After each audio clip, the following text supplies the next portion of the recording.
Բարի երեկո հարգելի հետևորդներ, եթերում Կիրակնորյա դասեր հաղորդաշարն է։ Ես այս պահին կզրուցեմ Հայաստանի Հանրապետության նախկին վարչապետ, Ազատություն կուսակցության նախագահ Հրանտ Բագրատյանի հետ։ Հարգելի հետևորդներ, հիշեցնեմ, որ տեսագրությունը այս հարցազրույցի տեղի ունենում շաբաթ օր է, այնպես որ Կիրակնորյա ձեր դիտման ընթացքում նկատի ունեցեք, որ կարող է ինչ-որ իրադարձություններ լինեն, որ դրանց անդրադարձած չլինենք։ Շնորհակալ եմ, պարոն Բագրատյան, հրավերս ընդունելու համար։ Պարոն Բագրատյան, նախ հասկանանք, գնահատենք այս պահի դրությամբ իրավիճակը։ Հասկանալի էր, Իրանն էլ գիտեր, որ հարձակում լինելու է։ Իրանը պատրաստվում էր։ 12-օրյա պատերազմներ եղավ, չնայած բանակցություններ էին վարում Միացյալ Նահանգների հետ, բայց այնուամենայնիվ որոշեցին Իսրայելը եւ Միացյալ Նահանգները, որ պետք է հարվածեն։ Այնպես որ Իրանը պատրաստ էր սրան։ Եվ այսօր, եթե նրանք պարենային անվտանգության դեռ խնդիր չունեն, կարողանում են դիմակայել, դրա շնորհիվ է, որ նրանք սպասում էին։ Այս պահի դրությամբ հասկանանք ինչպիսին է իրավիճակը, արդյոք Իրանը կկարողանա միայնակ դիմակայել, որովհետև մենք տեսնում ենք Չինաստանը դեռևս ամբողջովին, այսպես բաց չի աջակցում, հա, Ռուսաստանը թեև նշվում է, որ հետախուզական տվյալներ է փոխանցում Իրանին, բայց չգիտեմ այլ աջակցության մասին խոսք կա թե չէ։ Նույնիսկ տեսակետներ կան, որ Չինաստանը եւ Ռուսաստանը Միացյալ Նահանգների հետ չեն պատերազմի մեջ չեն մտնի հանուն Իրանի։ Փորձենք հասկանալ իրավիճակը այս մասին, հետո կանդրադառնանք ազդեցությանը մեր վրա։ Իրանը ունի 1.750.000 քառակուսի կիլոմետր տարածք, շուրջ 90 միլիոն բնակչություն, որից շուրջ առնվազն 65 միլիոնը իրանալեզու ժողովուրդ է, նույնիսկ 70։ Եվ այդ ժողովուրդը պատրաստվում է պայքարել։ Բարենի առումով ինչ ձևի պատերազմը լինի, Իրանում սով չի լինի, որովհետև բարենի առումով հիմնականում ինքնաբավ է երկիրը, բացառությամբ ցորենի։ Պատերազմի այս փուլում արդեն 8-րդ օրն է, 9-րդ, նույնիսկ ասի 9-րդ օրը, փոխադարձ հրթիռային հարվածներ են իրականացում մեկ, ավիացիոն ռմբակոծություններ, հիմնականում Իսրայելի կողմից, որտեղ Միացյալ Նահանգները նույնպես ընդհանուր առմամբ 500 ինքնաթիռ է մասնակցում այդ ռմբակոծությունների, եւ Իրանը իր հերթին հարվածում է հրթիռային դոզավորել է Իրանը հարվածում է միջին հաշվով օրական 20-25 հրթիռ։ Տարբեր գնահատականներ կան, Իրանը ունի 3000-ից մինչև 10000 բալիստիկ եւ թևավոր հրթիռներ եւ օրական կարողանում արտադրել 5 հատ, դե հիմա երևի 3 հերթափոխ կաշխատեն, երևի օրական 10 հատ էլ կարող արտադրի։ Եթե նկատել եք Իսրայելի ցախալի հայտարարությունը, նրանք ասում են, որպեսզի դա հավերժ չտևի, փորձում են վերացնել հրթիռ արձակող կայանները եւ այն վայրերը, որտեղ հնարավոր է դրանք արտադրվում են։ Դրանք արտադրվում են գետնի տակ, դրանք ցրված են, հատկապես 25 թվականի հունիսի պատերազմից հետո։ Այսինքն, եթե այսպես շարունակվի, ապա որևէ հաղթանակ կամ որևէ առավելություն Միացյալ Նահանգներն ու Իսրայելը չեն կարող ունենալ Իրանի նկատմամբ։ Թերևս միակ հպարտանալու բանն այն է, որ Էսմինեց բան եղավ, խորտակեցին Միացյալ Նահանգները, նավ, բայց Իրանը լուրջ նավատորմ ունի, Իրանը ունի 120,000 շախիտ անօդաչու թռչող սարք, որոնք շատ լավն են, որոնք մի քանի հազար դոլար արժեն, բայց դրանց խփելու համար մի քանի միլիոն դոլարանոց հրթիռ է պետք։ Եվ ունի 3000 հատ մոտորանավակ, բան, նույնպես առանց անձնակազմի, հա, որոնք դեռ Իրանը չի գործարկել, դրա համար Միացյալ Նահանգները Հորմուզի նեղուցից նավատորմ հանեցին տարան բաց օվկիանոս։ Այսինքն Իրանը վտարեց Աբրահամ Լինքոլն ավիակրին եւ նրան շրջապատող նավերին նեղուցից։ Հիմա սա վիճակը այսպեսին է։ Նաև ուղղաթիռներ էր ձեռք բերել, որպեսզի պարտիզանական ինչ-որ խմբերի դեմ, ներթափանցումների դեմ պայքարի։ Ինչա սպասվում հաջորդ քայլը։ Արդեն պարզ է, որ Իսրայելն ու ԱՄՆ-ն հասկացել են, որ առանց ցամաքային գործողության ոչինչ չեն կարող անել։ Բայց ինչպես են անելու ցամաքային գործողություն։ Ցամաքային գործողության դեպքում Իրանը հնարավոր է մոբիլիզացնի մինչև 5 միլիոն զինվոր։ Եվ ցամաքային գործողության դեպքում արդեն էական նշանակություն կունենա հրետանին եւ տանկերը, որից Իրանը շատ ունի։ Իրանը ավիացիա չունի։ Հիմա քանի զինվոր կարող ուղարկի այդ ափերը կամ ո՞նց են մտնելու Իրանի տարածք Իսրայելը։ Խոսվում է այն մասին, որ Իսրայելը կարող ուղարկի 300-ից 500,000, իսկ մասնակիցներն ասում են, այդ դեպքում ԱՄՆ-ներ պիտի 1 միլիոն զինվոր ուղարկի, որպեսզի կռվեն, այսպես ասեմ, մինչև 5 միլիոնանոց իրանական բանակի դեմ։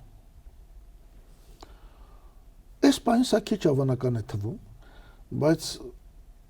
դեռևս 10 օր առաջ այս մասին փորձագետներն ասում են այդ մասին խոսք լինել չի կարող, բայց հիմա արդեն Միացյալ Նահանգներն են խոսում, որ երևի պետք է ցամաքային օպերացիա։ Հիշում եք Փոթորիկ անապատում, հա, Բուրիա Պուստինի բանում ռմբակոծեցին Սադամ Հուսեյնին եւ հետո տանկերով բաներով մտան։ Մինչև 40,000 զոհ են տվել։ Կարող է դիմանալ դրան։ Ասեմ նաև, որ պարսիկները հայտնի են, ի տարբերություն մեզ հայերից, ես մեր վրա վերցնեմ, ուրիշ ազգերին չասեմ։ Իրաք-Իրան պատերազմը ցույց տվեց, որ պարսիկները իրենց հողի համար կռվում են մինչև վերջ եւ փողով չեն վաճառում հայրենիքը։ Դա հայտնի հատկություն է պարսիկների։ Դա նույնիսկ ավելի Օրինակ, եթե դու արևմտյան երկրներից որից մեկի զինվորին գերի ես վերցնում, համարվում է նորմալ, եթե գերի ընկել ամեն ինչ պատմում է։ Պարսիկի համար դա անընդունելի է։ Չնայած այսօրերին էլի դավաճանության դեպքերի մասին խոսել են։ Դավաճանության դեպքեր կարող են լինել, բայց երբ որ խորանում ես, որպես կանոն դրանք պարսիկ չեն լինում։ Ծագումով էթնիկական։ Երկիրն է բազմաէթնիկ։ 90 միլիոնից 60-ն են։ Չասեմ պարսիկ, ասեմ իրանալեզու։ Կան իրանալեզուներ, օրինակ քրդերը իրանալեզու են, Իրանում ապրող քրդերը կուրմանջի են։ Նրանք էլի իրանալեզու են, ըստ էության ծագումով պարսիկ են, բայց նրանք դեմ են։ Շատերը դեմ են։ Այնուամենայնիվ, այնուամենայնիվ ես հեռանկար չեմ տեսնում առաջիկա 1 տարում ինչ են անելու ամերիկացիք։ Գուցե նոր զենքեր պիտի մոգոնեն։ Պարզվեց, որ հրթիռներով Իրանը նույնիսկ ավելի որակի է, ավելի բարձր որակի է։ Դե ժամանակատար է նաև ամերիկյան հրթիռների արտադրությունը։ Այսօր ես զարմացել եմ, Ամերիկան կռվում է, իհարկե տարբեր տեսակներ կան, բայց Ամերիկան հիմնականում կռվում է տոմոգավներով։ Ավել առաջ չի գնացել։ Ոչ Ամերիկայի կողմից, ոչ Իսրայելի կողմից, ես չեմ ասում չունեն, բացարձակապես չունեն, գերձանային հրթիռներ չեն արձակվել։ Գուցե նրա համար, որ գտնում են, որ հակաօդային պաշտպանությունը Իրանի թույլ է։ Չգիտեմ։ Բայց Իրան արձակում է հրթիռներ, որոնք կապ չունի այդ երկաթյա այդ բանը տանիք կոչվածը չի կարողանում որսալ։ Հոպը Իսրայելի չի կարողանում որսալ։ Եվ իդեպ Պարսկաստանը չի խփում բնակավայրերին, հələ որ չի ոչ չասում, իհարկե դրանցից խուսափել չի լինում։ Բայց Պարսկաստանը չի արել այնպիսի գազանություն, ինչպես օրինակ արեցին, այսպես անվանեմ դաշնակիցները ճակերտավոր Իսրայելն ու բանը, որ երբ որ մինաբում Իսրայելն ու ԱՄՆ-ն, որ երբ որ մինաբում աղջիկների դպրոցի այդ 170-ից ավելի մարդ այդ դպրոցի դեպքը իդեպ համաշխարհային պատմության մեջ չեղած բան է։ Տեսեք, եղել է Հիտլեր, եղել է Օսվենցիմ, եղել է Չինգիզ խան, որ Սամարղանդի բոլոր բնակիչներին սպանեց, եղել է Լենգթեմուր, եղել է, չգիտեմ, Բարթողոմեոսյան գիշեր, որ մորթում էին իրար Ֆրանսիայում, հա, հազար ու մի բան է եղել, հասկանում եք։ Եղել է հայրենական մեծ պատերազմ, երբ որ մենք տեսել ենք, եղել է օրինակ հрьяաների ջարդը ամենածանր ջարդն եղել է Լիտվայում, գիտեք, չէ, այդտեղ Գեստապոն փորձում էր հрьяաներին փրկել լիտվացիների ձեռքից։ Բագրատյան սխալվեցին հարվածը, սխալ ուղղությամբ խփեցին, թե դիտման բարեցին։ Քսիրը հայտարարում է հրթիռի հետագիծը, բոմբի հետագիծը եւ հայտարարում է, որ մտածված էր։ Եթե մտածված էր, այսօրվա պատերազմի նախարարցակ լինող երկրներից, ասենք լինի Թրամփը, լինի Նաթանյան, սրանից բրցնել հնարավոր չի։ Շուտ ուշ այդ բանը շարաչուն ապտակը գալու է։ Սա այսպիսի բան, երբ որ իմացել ես, որ դպրոցը աղջկաց դպրոց 7-ից 12 տարեկան երեխեք հարվածում ես, ես ուզում եմ հավատալ, որ ինչ-որ բան այնուամենայնիվ պատականություն է, որ ինչ-որտեղ ինչ-որ մարդկություն կա, բայց ստացվում է, որ ստացվում է իրականում մարդկություն ավելի շատ կա իրանական ուժերի մոտ, քան թե նրանց մոտ։ Նրանք դպրոցի չեն խփում։ Դա նաև ասում են Մոսադի սկզբունքներից է, որ եթե դու վտանգ ես տեսնում, պիտի առաջինը խփես ու այսպես սիրտը բանականություն այստեղ արդեն բան չեն խիղճ սիրտ նման բաներ գոյություն չունի։ Բայց մարդկությունը միշտ դատապարտել է տես բաները։ Դե հա։ Հիմա Բա ինչու Հայաստանի իշխանությունները չցավակցեցին։ Պնոմպենի, հա։ Ինչու Հայաստանի իշխանությունը Նիկոլ Փաշինյանը Հայաստանի ազգային ժողովը պետք է բանաձև ընդունի դրա մասին։ Մենք ցեղասպանություն տեսած ժողովուրդ ենք։ Ոչ Փաշինյանը, Ալեն Սիմոնյանը, Արադ Միրզոյանը։ Բայց տեսակ Ադրբեջանի հետ կապված Նախիջևանում մի հատ բաներ են կցնելու առիթ էր, վրաց կցնեցին։ Ալիևն էլ շնորհակալություն։ Հայտնի չէր որ դիցանգ է ինչ անգել։ Հա իհարկե։ Դա էլ հայտնի չէր։ Կցնելու sense հետույքը Ադրբեջանի հետույքը համբուրելու գործողությունները սկսվեցին։ Անընդունելի բան է։ Ես ապշեցի օրինակ, ասենք ինչ պիտի Թրամփը քեզ աներ, եթե օրինակ բան ցավակցեիր դրա կապակցությամբ։ Ոնց կարելի է դա։ Չէ, բայց գիտեք Իսրայելի զինվորականները հետո որ իմացան այդպես բան եղել, անգամ իրենք ասին որ ափսոսում են այդպես բան եղել։ Իրենք ասին։ Միացյալ Նահանգներում են, ես լսում եմ տեսակետներ։ Այո, Միացյալ Նահանգներն էլ վերկացեք, լավ ցավակցեք։ Միայն դա էր ինչի։ Դատապարտեք Կամ ես։ դեսպանատունը բացել էր բան, դու ասա Համին, Հելենայք այդ մարտի ինչ հերոսություն արեց։ Ինքը գիտեր որ իրան խփում են, ինքը Խամենեին, այո։ Չփախավ։ Միայն չեմ հասկանում են երեխուն խեր պահել մոտը, երևի այդ Թորնուհին։ ասում է երեխան հրաժարվել է պապիկից, շատ է սիրել, հրաժարվել է պապիկի մոտից գնալ։ Հա։ Զովեց այդ երեխան։ Հա, թոռը։ Այո, թոր։ Հա, թոռը։ 5 տարեկան Հա։ դարձա։ Էսի հերոսություն է։ Ղարաբաղ ասում եք Հայաստանը տվեցիք գնայիք մեռնեիք որ տենց է։ Այդ ռումբերի տակ Ստեփանակերտ մտնեիք, խոսքս ուղում եմ Հայաստանի ղեկավարությանը։ Գնայիք անեիք։ Այսինքն է ղեկավարը լինում։ Եվ ամբողջ իրանական ժողովուրդը տեսավ, որ հանձին էս ղեկավարության եւ առաջի դեմքի ինչ որ կոռումպացված կլանի հետ գործ չունի։ Պարոն Բագրատյան, հիմա Ռուսաստանը ու Չինաստանի կեցվածքը վարկագիծը հասկանանք, հա, Իրանի նկատմամբ։ Իրանը միայնակ որքան կկարողանա դիմակայել։ Ես չեմ կարծում Իրանը միայնակ է։ Ես վստահ եմ, որ այսինքն եւ Չինաստանը եւ Ռուսաստանը նրան մատակարարել են եւ կմատակարարեն զինամթերք, ոնց որ ասենք ամերիկացի կամ եվրոպացի վաճառում են դա ուկրաինացիների։ Ռուսաստանը մեծ խնդրեմ ունի Ուկրաինայի հետ կապված, այնպես չի որ խնդրեմ չունի, դրա համար ինքը իրեն զուսպ է պահելու, բայց Ռուսաստանը չէր թաքցնում, որ հետախուզական դրամները զենքել են գնում հիմա էլ, եթե վերջանայել գնելու են, բացի դա ես տեսնում եմ բաներով Ռուսաստանը սննդամթերք է մատակարարում հիմնականում Կասպից ծովով։ Չինաստանի մասին չեմ կարող ասել, բայց ես գիտեմ, որ ամերիկյան գնդապետներ, գեներալներ, Սկոտ Ռիտերը, Մակգրեգորը եւ այլն ասում են, որ որոշ դեպքերում հարվածելիս ասենք ավիացիան այսպես ասենք ճակերտավոր ասած դաշնակիցների ավիացիան Իսրայել գումարած Իրան հանդիպում է ՌԵԲ ռադիոէլեկտրոնային պայքարի միջոցների, որոնք նորագույն չինական միջոցներ են եւ հաջողում է Իրանին շատ հաճախ շեղել, որպեսզի հարվածը ճշգրիտ չլինի։ Հիմա մնացածը ես եւ դուք տեղեկություն չունենք, տեղեկատվություն չունենք։ Երեք ես լսում էի օրինակ քաղաքական վերլուծաբան, պատմաբան, քաղաքագետ միջազգային թեմաներով միջազգայնագետ Գիլբերտ Դոկտորովին, նա խոսում էր Ռուսաստանի դերակատարության մասին կամ Ռուսաստանի վրա ինչ ազդեցություն կունենա այս պատերազմը շարունակվելու դեպքում եւ նա ասում էր տարակուսանք էր արտահայտում, որ Իրանի իշխանությունները այնուամենայնիվ չարագացրեցին Ռուսաստանի հետ այդ ռազմավարական համագործակցության պաշտպանության հատկապես ոլորտում պայմանագրի կնքումը, որը նախաձեռնել էր Ռայիսին այն ժամանակ նախկին նախագահ, որին սպանեցին փաստորեն այդ հայտնի ավիավթարը կազմակերպեց, իդեպ նա հայտարարեց, որ այդ ավիավթարը Ռայիսի դեմ կազմակերպել էր MI6-ը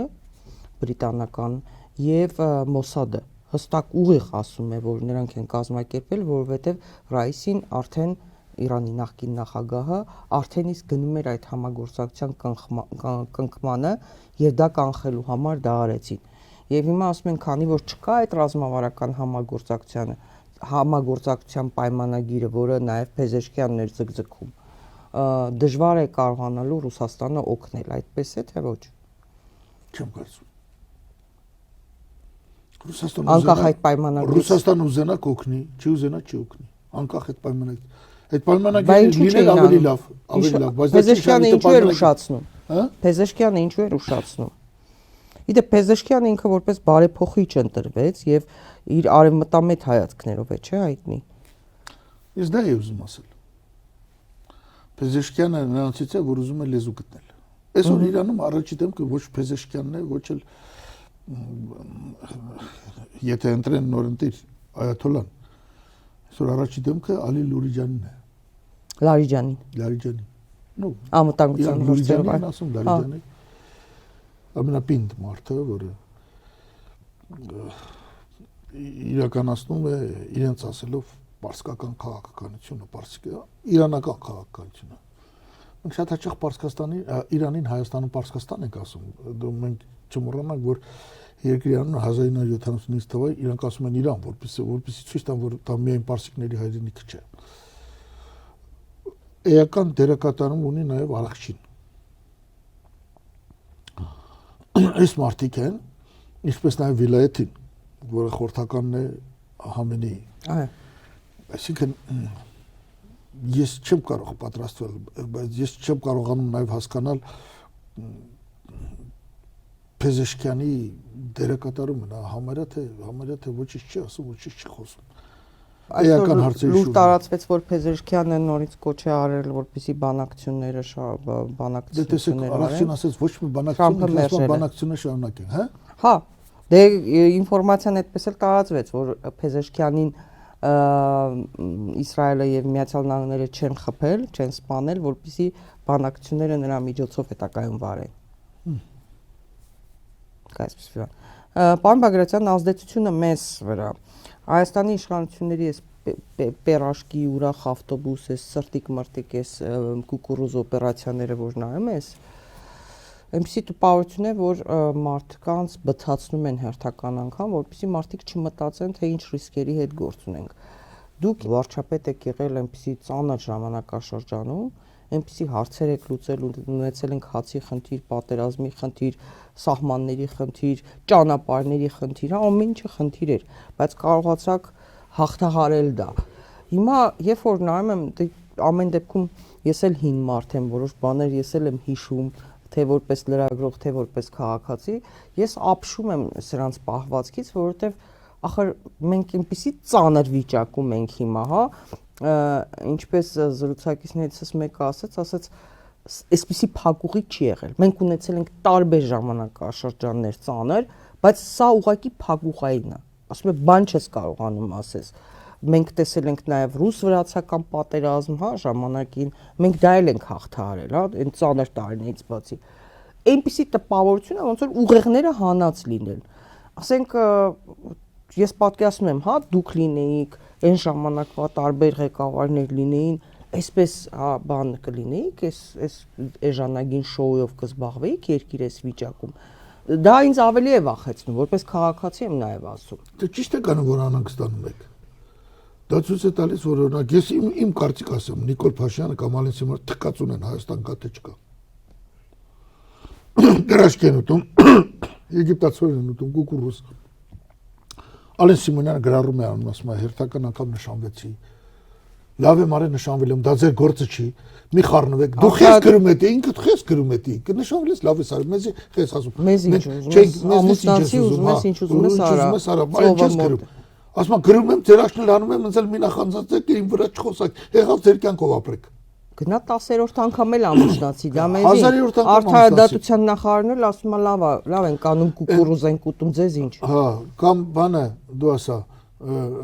Արադ Միրզոյանը միա չի ցավակցում, գոնե Արադ Միրզոյանի մակարդակով ցավակցեք։ Ադրբեջանին ցավակ բան ա։ Ադրբեջանին այդ մորուքն առելա, ես սրանք վասալ են։ Սրանք ոչ թե դավաճանան հայ ժողովրդի շահերին, սրանք հայ ժողովուրդը չեն ներկայացնում։ Սրանք դավաճան չեն։ Իրանք դարել են թշնամի են մեր պետական շահերին, թշնամին դավաճան չի լինում։ Հասկանում եք։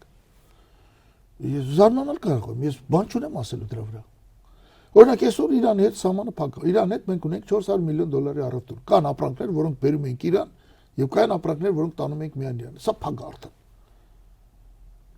Հայաստանը այսօր 4 սահման ուներ, ունի մի սահման Վրաստանի հետ։ Եվ մենք տեսնում ենք նաեւ վրացական կողմի կամայականություններն արդեն, որովհետեւ լրիվ իրանցից են կախված։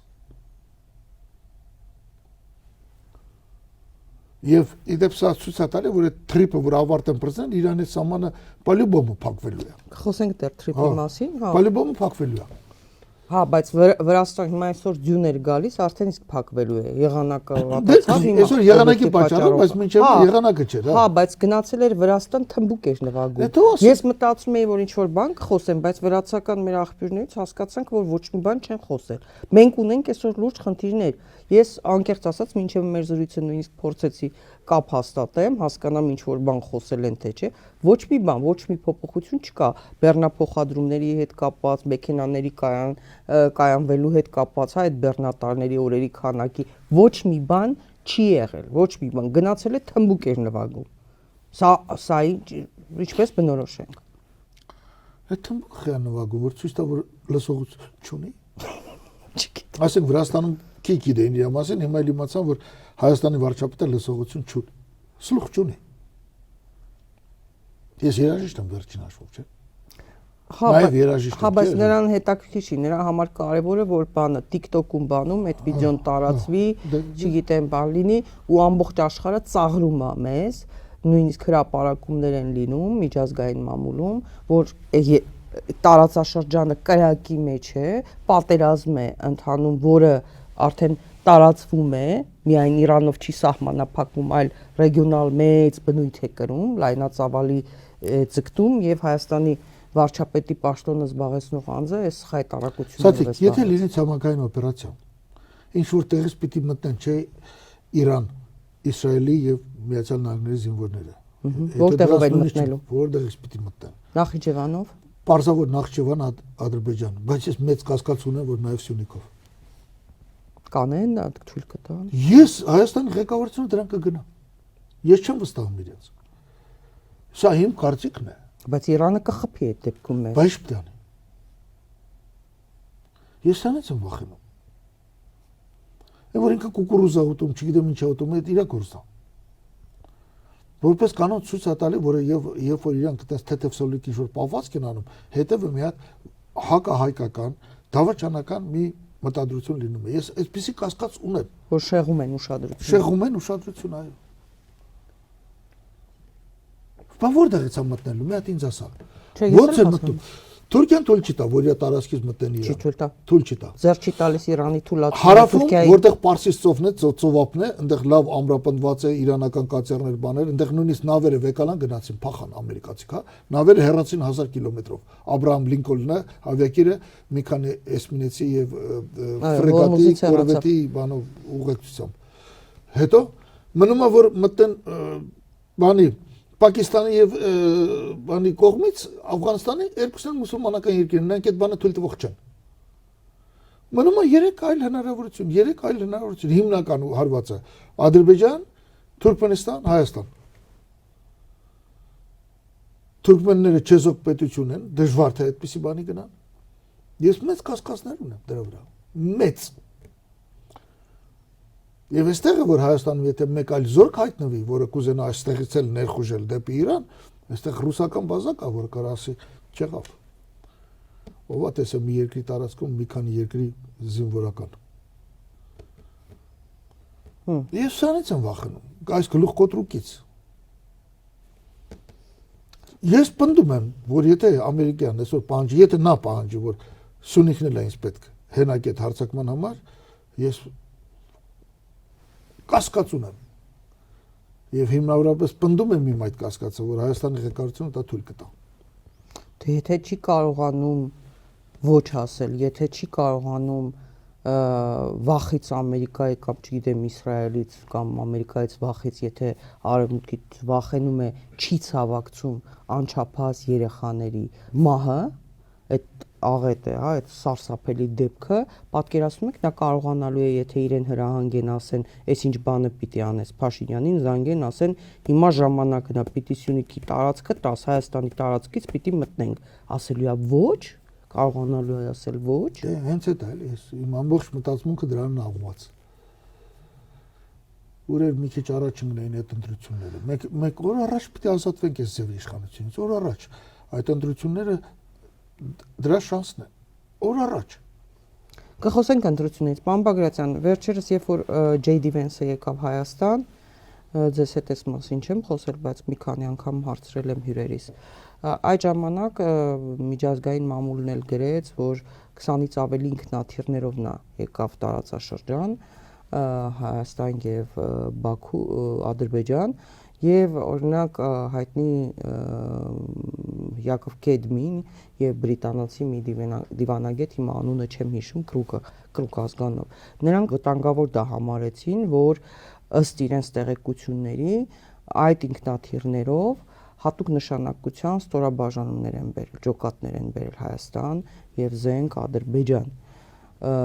Այս մտավախությունը կար Վենսի այցի կապակցությամբ։ Վենսը գնաց, հա, որոշ ժամանակ անց եղավ այս հարձակումը Իրանի դեմ անթակույց։ Սա ինչ վտանգավոր ցուցանիշ է։ Շատ։ Նախ ուզում եմ առաջ անցնելով ասել, որ իսկ կարող է իսկապես այս պատերազմը իմ կարծիքով կավարտվի շատ անսպասելի։ Թեժ բան եւ հանկարծ մի օր կավարտվի։ Ինչպես եղավ հունիսի 12-օրյա պատերազմից հետո։ Եվ ուզում եմ հավատալ, որ Միացյալ Նահանգները վերջնականապես չեն խորտակի Հայաստանը։ Մի քանի անգամ նրանք իհարկե մեզ քաշել են։ Հիշեք միայն Վուդրո Վիլսոնի պահվածքը, երբ որ մանդատ էին տվել ձեռքը հայկական պետություն ստեղծելու։ Դա երբեք չի կարելի մոռանալ։ Մենք անդադ խոսում ենք, թե ռուսները քիչ օգնեցին կամ չեն օգնել, երբ որ մենք անդադ գցում ենք ռուսներին, հա։ Իհարկե մենք չենք ողջունում, երբ որ տեղ կա, որտեղ կարող է եւ քննադատենք ռուսներին, բայց այն որ պահում է արևմուտքը Հայաստանի նկատմամբ էսպես է պահում, մենք ձեզ բանի տեղ չենք տանում։ 3 հատ օրենք կանտունի Եվրոմիություն գնալու մի հատ արձագանք չեղավ այնտեղից։ Չգոնե չասես լավ, այդ ձեր օրենքը իմացանք ընդունել եք։ Եվ ժողովրդին խաբելով գնում են առաջ։ Իհարկե, երբ որ դուք այդ բոլորն ասում եք, ես իհարկե տեղեկություն չունեմ այդ մասին։ Քանի զինվորը բերել, քանի զինվոր չեն բերել, բայց ձեր ասածը ուղիղ են գծի մեջ, ինչ մենք կասկածում ենք, որ վաղը Աստված մի արսե, եթե թեժանա այդ պատերազմը, սրանք գցվելու են այդ բովը։ Հետո Ամերիկան Իրանը լավանալու են, ինչ որ մի պայ գալու են, ինչ որ բան պայմանավորվեն, բայց Իրանը բանը նռացնելու է Հայաստանին։ Իր պահվածքի համար։ Իրանում չեմ կարծում այսօր Հայաստանը ասում են այդպես, բայց արդեն հասկանում են, որ Հայաստանը ստեղծան ոչ մի բարեկամական պետություն չէ։ Դե օրինակ, երբ որ դա ասում են, բա Իրանը 44-օրյա պատերազմի ժամանակ իրեն ինչպես դրսևորեց։ Ինչպես է դրսևորել։ Ճանաչեց Ադրբեջանի տարածքային ամբողջականությունը։ Գալիս էր Սալյարկա։ Ինչը Իրանը միշտ Ղարաբաղի հարցում ասել է պաշտպանում եմ Ադրբեջանի տարածքային ամբողջականությունը։ Պայքարում եմ, որպեսզի Արցախը ունենա կարգավիճակ Ադրբեջանի կազմում։ 100 անգամ ասել է։ Ամենաբարենպաստ դիրքորոշում Արցախի հարցում երբևիցե ունեցել են ռուսները, որոնք ասել են պատրաստ ենք չքննարկել կարգավիճակի հարց, մի քիչ տարածքներ հետ տվեք, մենք զոր կդնենք, պահենք։ Մենք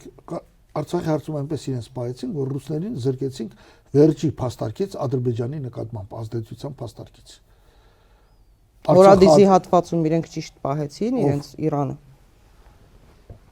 Իրենց տեսակետից այ ինչ են արել։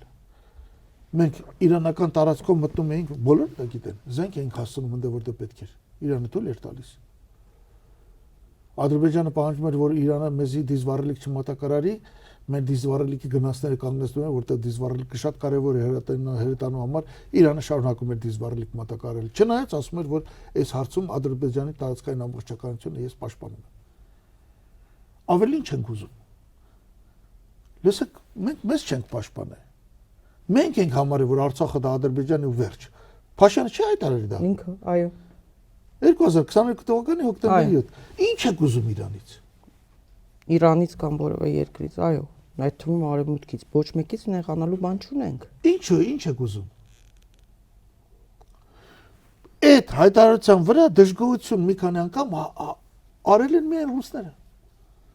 Ասել են, որ եթե գիտեիք, որ Ղարաբաղը Ադրբեջան էր, մեզնից ինչ էիք ուզում։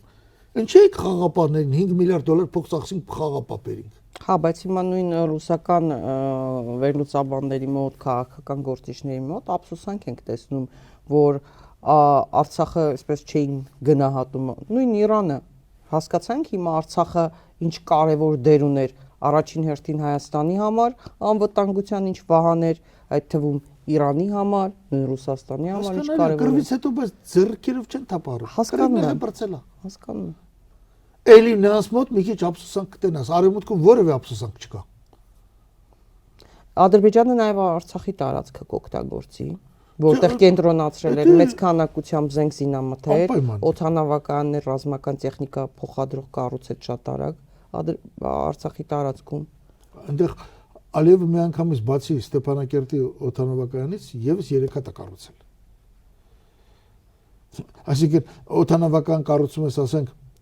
Ֆիզուլի թե Ջաբրայել օդանավականը չես կառուցում։ Իրարից 30 կիլոմետր հեռավորության վրա 40 կիլոմետր։ Ինչա Բաքվից Ջաբրայել այդքան Չէ, Իսրայելից ենք էր տեղափոխում եւ ֆիքսվել էր դա։ Այո։ Իսրայելից ենք մեծ քանակությամբ, բայց Ադրբեջանը կներքաշվի դրա մեջ։ Թե Թուրքիան Ադրբեջանի ստիպեն, Ադրբեջանի ինչ-որ մի բան պիտի խոստանան, որ ներքաշվի։ Երեք Ալիևը այդպեսի հայտարարություն արեց։ Ասեց Իրանի ադրբեջանցիք հույսները իրենց հայացքը հառնել են դեպի հյուսիսային Ադրբեջան, այսինքն դեպի իրեն։ Այդ հայտարարությունն էլ ինքը արել էր մի 6-ի ագենտի հետ հանդիպելուց հետո։ Եկի ասել են sense հայտարարություն արա։ Ինչն է, գինը ինչ են տալու, իրեն խոստացել են, որ ինքը հյուսիսային Իրանի հյուսիսում գտնվող ադրբեջանական այդ համայնքի։ Դականի թե չէ արևմուտքը, ես դա չգիտեմ, բայց հստակ ասել են, որ այդ Ադրբեջանից մի հատված քեզ կտանք։ Հյուսիսը էլ նկատի ունեն։ Այո։ Հա, բայց նրանք մոտ 20 միլիոն շատ կրոնական, շատ մահմեդական Ալիևին չեն էլ ընդունում, հա, որ աշխարհիկ ինչ որ իր բաներով միլիարդներով բանանող մարդ։ Այդտեղ ապրող ադրբեջանցիք նախ նրանք ադրբեջանցի երբեք չեն կոչվել։ Դրանք քաջարներ են։ Դրանք թուրքական ցեղախմբեր են, որոնք 16-րդ դարում վերականգնեցին պարսկական պետությունը, Շահ Աբասը, Իսմայիլ խանը, Շահ Թամզավխանը,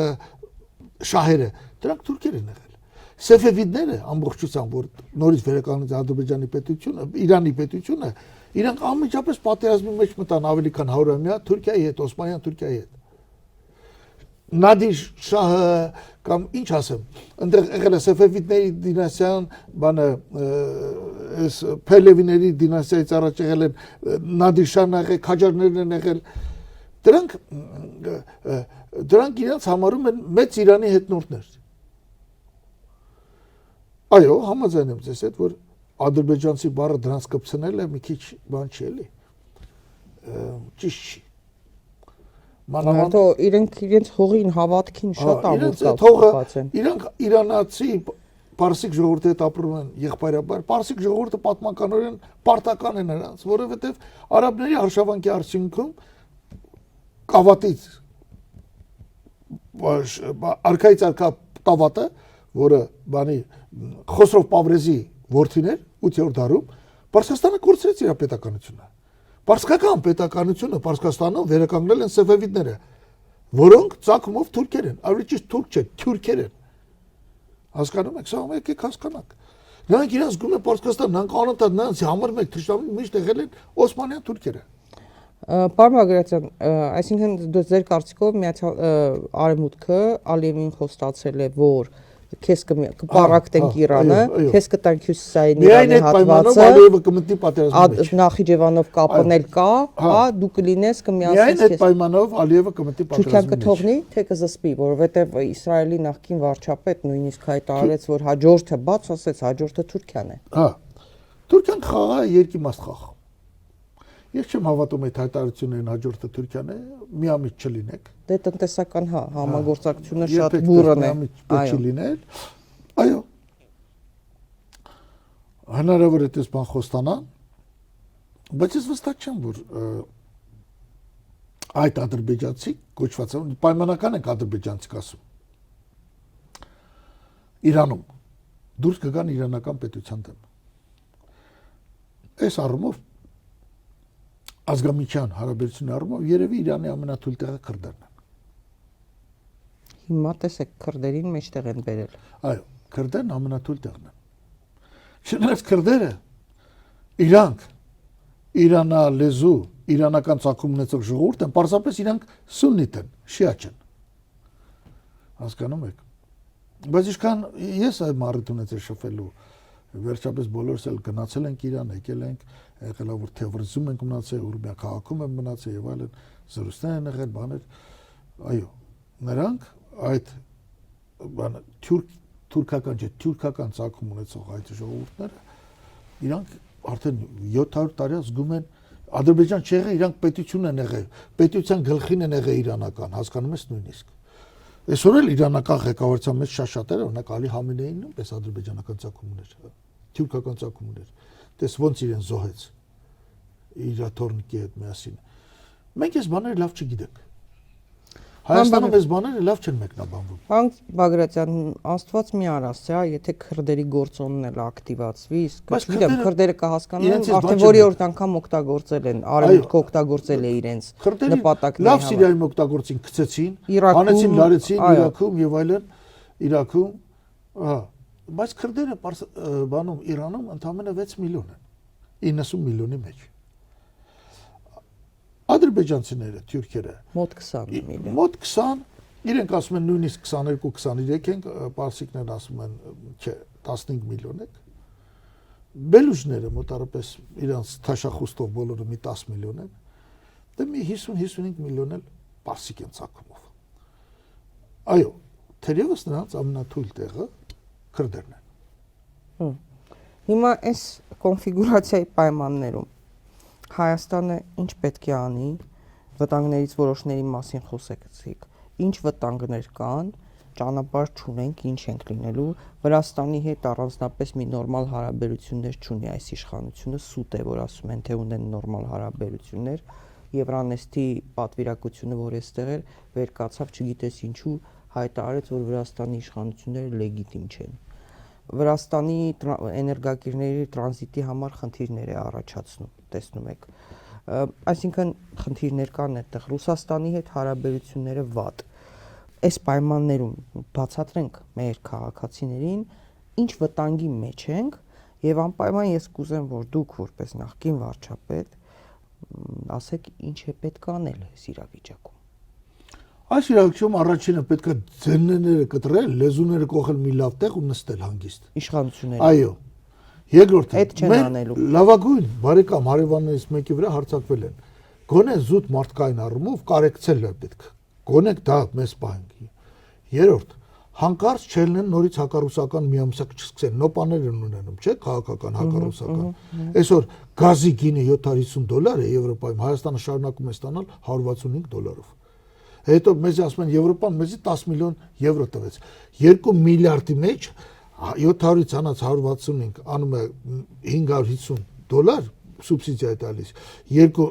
միլիարդի մեջ 2 միլիոն անգամ $550։ Պատկերացրու 1 միլիարդ $100 միայն Ռուսաստանը տարեկան սուբսիդիա տալիս։ Մենք օրեկան սուբսիդավորում ենք Ռուսաստանում գազի մատակարարման տեսքով $4 միլիոն օրը։ Ռուսաստանը շարունակում է մեզ տալ բենզին, նավթ նախկին գներով։ Այս որում ռուսները զգույշ են վարվում։ Չնայած գները բարձրացել են։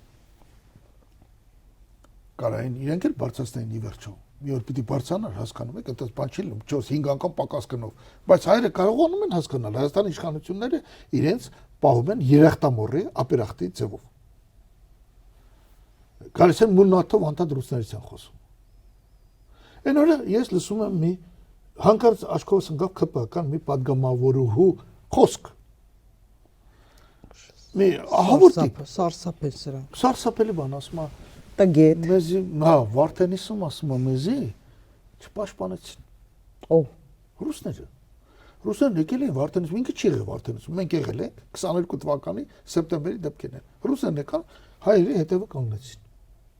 Միակ տեղը որ չեն եկել ջերմուկն ա եղել։ առանց խնդրանք ունենալու, առանց դիմումի։ Իդեպ, այսօր ռուսները չկան, մենք հանել ենք այդտեղից։ Վերջերս Թաթևան Արմանը ասաց, որ հերթական պոստերն են տվել։ Այդտեն հատվածում։ Այո, բայց քարտեզներ բան ներկայացնելու։ Հա, սցին բան, մի հատ լկտի բան կա, անգրագետ ԿՊ-ական падգամավորուհի կա, ասում է գնա բանը գործերի կպի։ Այդ բառապաշարով, հա, գործերի կպի։ Բայց մարդը Վարդենիսում եւ Ջերմուկում դրված դիրքերի մասին է, ադրբեջանցիները դրել են օգոստոսի 2025 թվականի օգոստոսին եւ այս իշխանությունները թաքցրել են ժողովրդից։ Այո, դրա մասին է Արման Թաթոյանը ահազանգը։ Նո, դուք գիտեք ով է համար 1 աներձակը Հայաստանում։ Հայաստանում համար 1 աներձակը հայտարարում է, որ քանի որ Արման Թաթոյանն ասում է ինչ որ մի ժամանակ մի բան ճիշտ չի ասել, ես կասկածում եմ, որ հիմա էլ է ճիշտ ասում։ Բայց Արման Թաթոյանը ճիշտ էր ասել, որ սպասի, պատասխան։ Այդ հայտնի աներձակը իշխանության ներկայացուցիչ է։ Ահա, բա ինչ է։ Այդ հայտնի աներձակին լրագրողը հարցում ախպեր, մի կողմ թող Արման Թաթոյանը ժամանակին սխալ ասե թե ճիշտ։ Հիմա որպես քեզ իշխանություն, դու այդ առաջ խաղացում եղել է, դու ժխտում ես, որ այդ բանն եղել է։ Ասում է, չէ, չգիտեմ։ Բայց ասում է, քանի որ Քոչարյանը, Ազգանունը Քոչարյանը, անունն էլ Ռոբերտ, ամեն ինչ էլ կարա լինի։ Լրագրողն եմ ասում, դուք ապուս չեք։ Ում եք հիմարի տեղ դրա ինքեր։ Սատիկ, ինչքան է Հայաստանի Հանրապետության տարածքը։ Հիմա։ Հա։ Չգիտեմ։ Հա։ Հիմա չգիտեմ։ Ով պիտի իմանա պաշտոնը դա։ Վարչապետը, պաշտպանության նախարարը, գլխավոր շտաբի պետը։ Գլխավոր շտաբի պետը։ Մենք իրանք ունենք գլխավոր շտաբի պետը, այն որ լոպաս խոսում էր Ջերմուկում է։ Ասել այն կեր, քո զորքերը այսօր ինչ տարածք են պաշտպանում։ Ինչքան է այդ տարածքը։ Վայ, գիտի։ Հա։ Գիտի։ Չգիտեմ։ Մեր Գրիգորյանը պարտավոր է իմանալ ինչքան պարտավոր է։ Հիմա ձեր երեխան դպրոց է գնում, չէ՞։ Դպրոցում Հայաստանի աշխարհագրություն անցնում է, թե չէ, անցնում է։ Բայց Հայաստանի աշխարհագրության գրքում ինչքան է գրած Հայաստանի տարածքը այսօր։ Չեմ նայել, ճիշտ ասած։ Նայ։ Չի գրած։ Գրած չի։ Չէ։ Հա, չեմ նայել։ Ինքն ասում, չէ, գոնե Փաշյանը ընդունում է, Ալեն Սիմոնը ընդունում է 350, այս Փաշյանը 240 կիլոմետր Ադրբեջանը գրվել է։ Հրանտ Բագրատյանն ասում է գրավել է։ Իսկ Հրանտ Բագրատյանն ասում է ավելի քան 1000 է գրավել, այն կերներ Այո, դուք վաղուց եք դա ասում։ Հա։ Սա մեծ խնդիր է։ Որ Հայաստանի Հանրապետության ղեկավարությունը այնպիսի դավաճան չասեմ, մենք թշնամական ձևով վարվել իր իսկ պետության նկատմամբ, որ մենք այսօր վախենում ենք ասել ինչքան տարածք, ինչքան է Հայաստանի Հանրապետության տարածքը։ Վախենում ենք, վերջ։ Քիչ է։ Շատ լներ կասեինք։ Ես հələ չգիտեմ ի վերջո ինչ պատասխանեցին Ադրբեջանին, որտեղ Ալիևը հիշում եք, հա, դեռ անցյալ տարի էր ասում, որ Արևմտյան Ադրբեջանի, այսպես ասած 300,000-ից ավելի ադրբեջանցիներ, ասեց դիմել են կառավարությանը, որպեսզի ապահովեն իրենց կեցությունը, պայմաններ ստեղծեն կան։ Կառավարությանը մենք այն ժամանակ հարց էինք ուղղել, ցրել էին, չէին պատասխանել։ Հիմա չգիտեմ ինչ են պատասխանել Ալիևին։ Դուք պատկերացնում եք այս իրավիճակում Ալիևը շարունակում է պնդել, որ Հայաստանի տարածքները Արևմտյան հարված են, հատկապես Սյունիքից։ Ալիևը կարող է այդ առիթը օգտագործել Ադրբեջանին քշի լցնի Սյունիք։ Իհարկե։ Ահա, անելու է։ Այդ իթիվս այլ բաների վրա ասվեց, այդ վտանգների մարումով սա էլ նկատի ունեցակ։ Ադրբեջանի սահմանադրությամբ Հայաստանի 60%-ից ավելին է համարում նա ադրբեջանական տարածք։ Ոչ միայն է Սյունիք են մտնելու։ Գնալու են այդ մարզերով Երևանով։ Չէ, համենայնիվ Սյունիքը վերնախ դա։ Հա։ Հələ սպասեք, եթե Աստված մի արասը Փաշյանը վերընտրվեց։ Դրանից հետո մենք տեսնելու ենք, արդեն երեսը դիմակը լրիվ է պատրելու, գնա կանգնի Ալիևի կողքը ու սկսի Հայաստանի հերն անիծել, այն ինչ որ մնացել է։ Որևէ չափով չեմ կասկածում։ Իդեպ այսօր հենց ես կարդացի մինչև մեր եթերը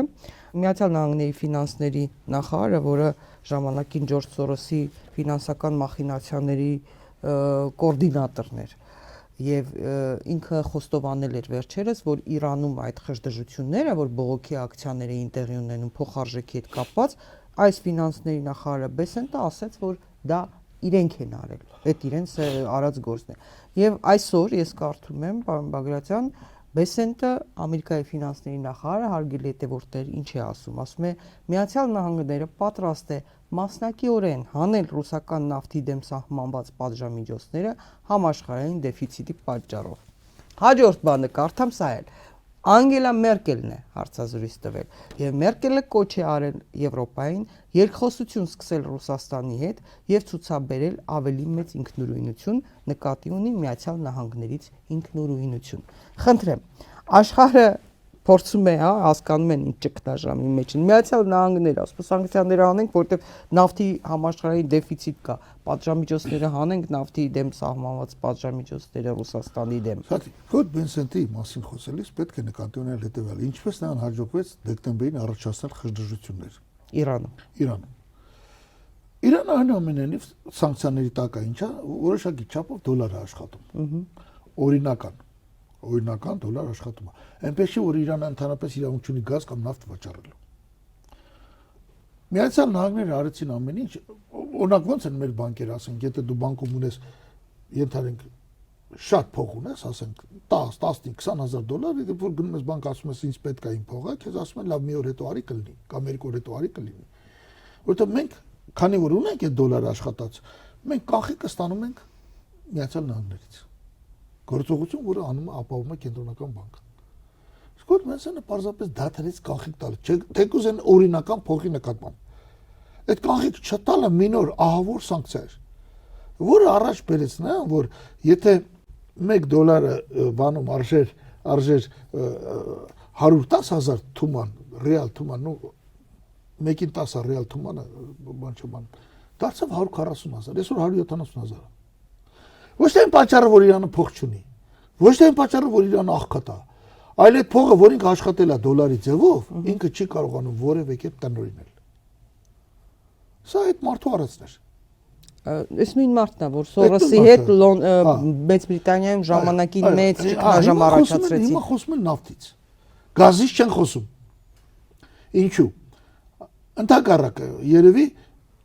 թաքուն ուրախ են, որ Քաթարը այլևս գազ չի կարող արտահանել։ Որտեղ Եվրոպայի գազի 20%-ը Քաթարն է։ Հիմա այդ խեղճ Եվրոպան, խեղճ ճակերտավոր եմ ասում, ինչ որ գազ այնուամենայնիվ Քաթարից առնում է։ Առանց դա Ռուսաստանից են կտրել, հիմա Քաթարն էլ է կտրել։ Հիմա Ամերիկան ասում է, շելֆային գազ ինչքան ուզում ես ունեմ, արի $700 առ։ Ամերիկան գազամուղ չունի, որ Եվրոպա ուղարկի։ Ուղարկում է այդ նավերով։ Գազի խնդրեմը ավելի խիստ է, քան թե նավթի։ Ուղարկում է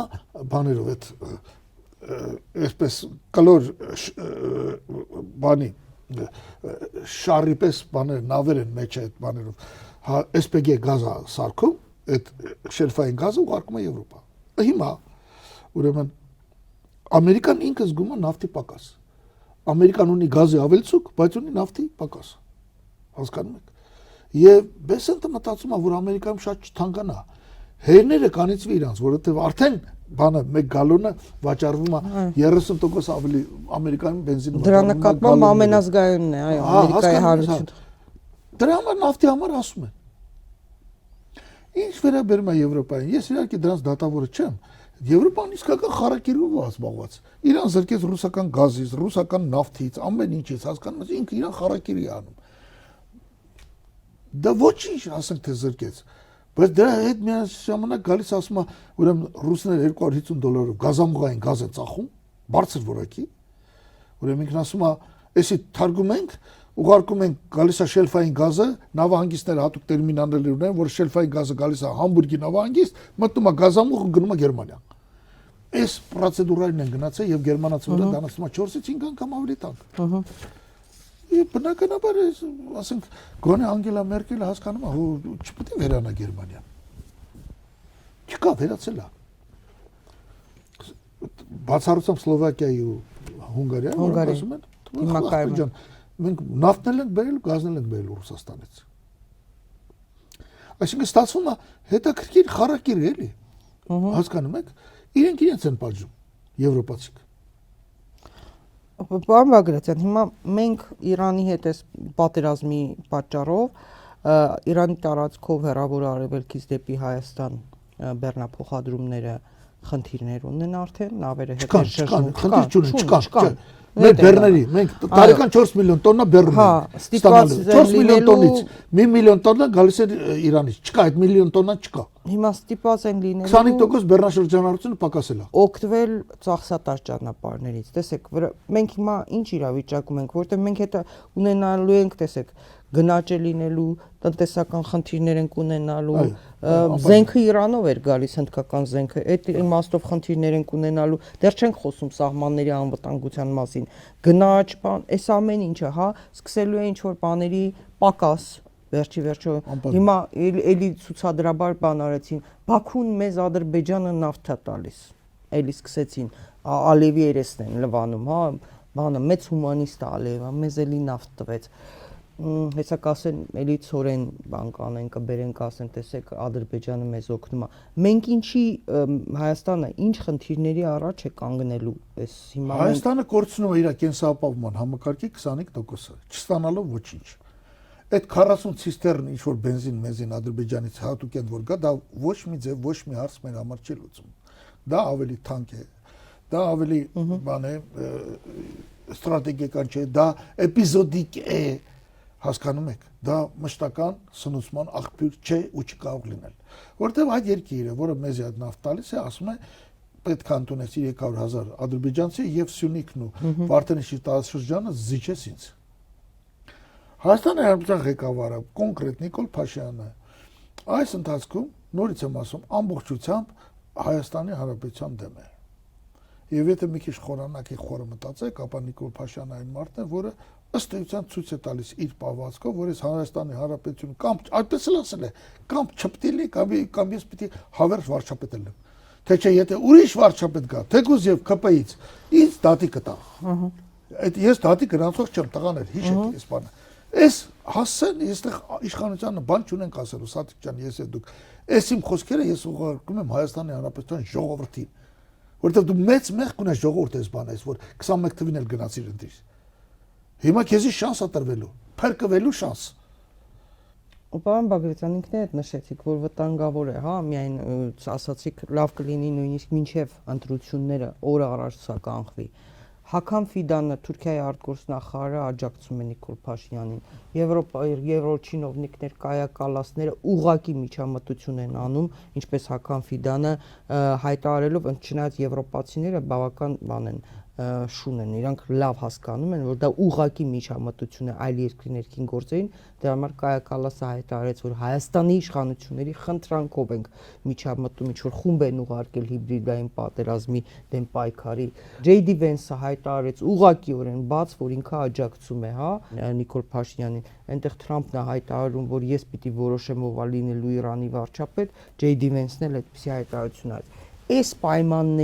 պայմաններում, հա, այս արտաքին աջակցության, որտեղ իրենց պետք է, ռեալ իրենց շահերին պետք է Նիկոլ Փաշինյանը։ Ինչ ուզում են անում են, դուք էլ լինեիք, ասեք ձեր շահերը սպասարկել, կուզեիք փոխվեր։ Չէ, այլ բան, իրենք թքած ունեն Հայաստանի վրա մեծ հաշվով։ Շատ պետքներն է։ Հիմա այս պայմաններում, հա, ընտրություններով հնարավոր է դա անել։ Ես չեմ ուզում բան լինեմ, ես հասկանում եմ, որ բոլորիս մասնակցությունն է, ամեն ինչ հիմա ամենակարևորը, բոլորի ակտիվ մասնակցությունը, բայց ինչպես այս արտաքին աջակցության պայմաններում ինչպես ճեղքենք։ Նախ դու մի քանի անգամ ասացիք Կայա Կալասյանն է։ Այո։ Կայա Կալասը դու գիտեք ունի թուրքական ցակում, էստոնացիք ունեն թուրքական ցակում։ Էստոնացիք ֆինները, դրանք ուйգուրական, կարելա ուйգուրներ եւ այլն, դրանք մի ժամանակ Ուրալից, որտեղ թուրքերն էին ապրում, դեպի այդ համապատասխան վայրերը չված ժողովուրդներ են, հա։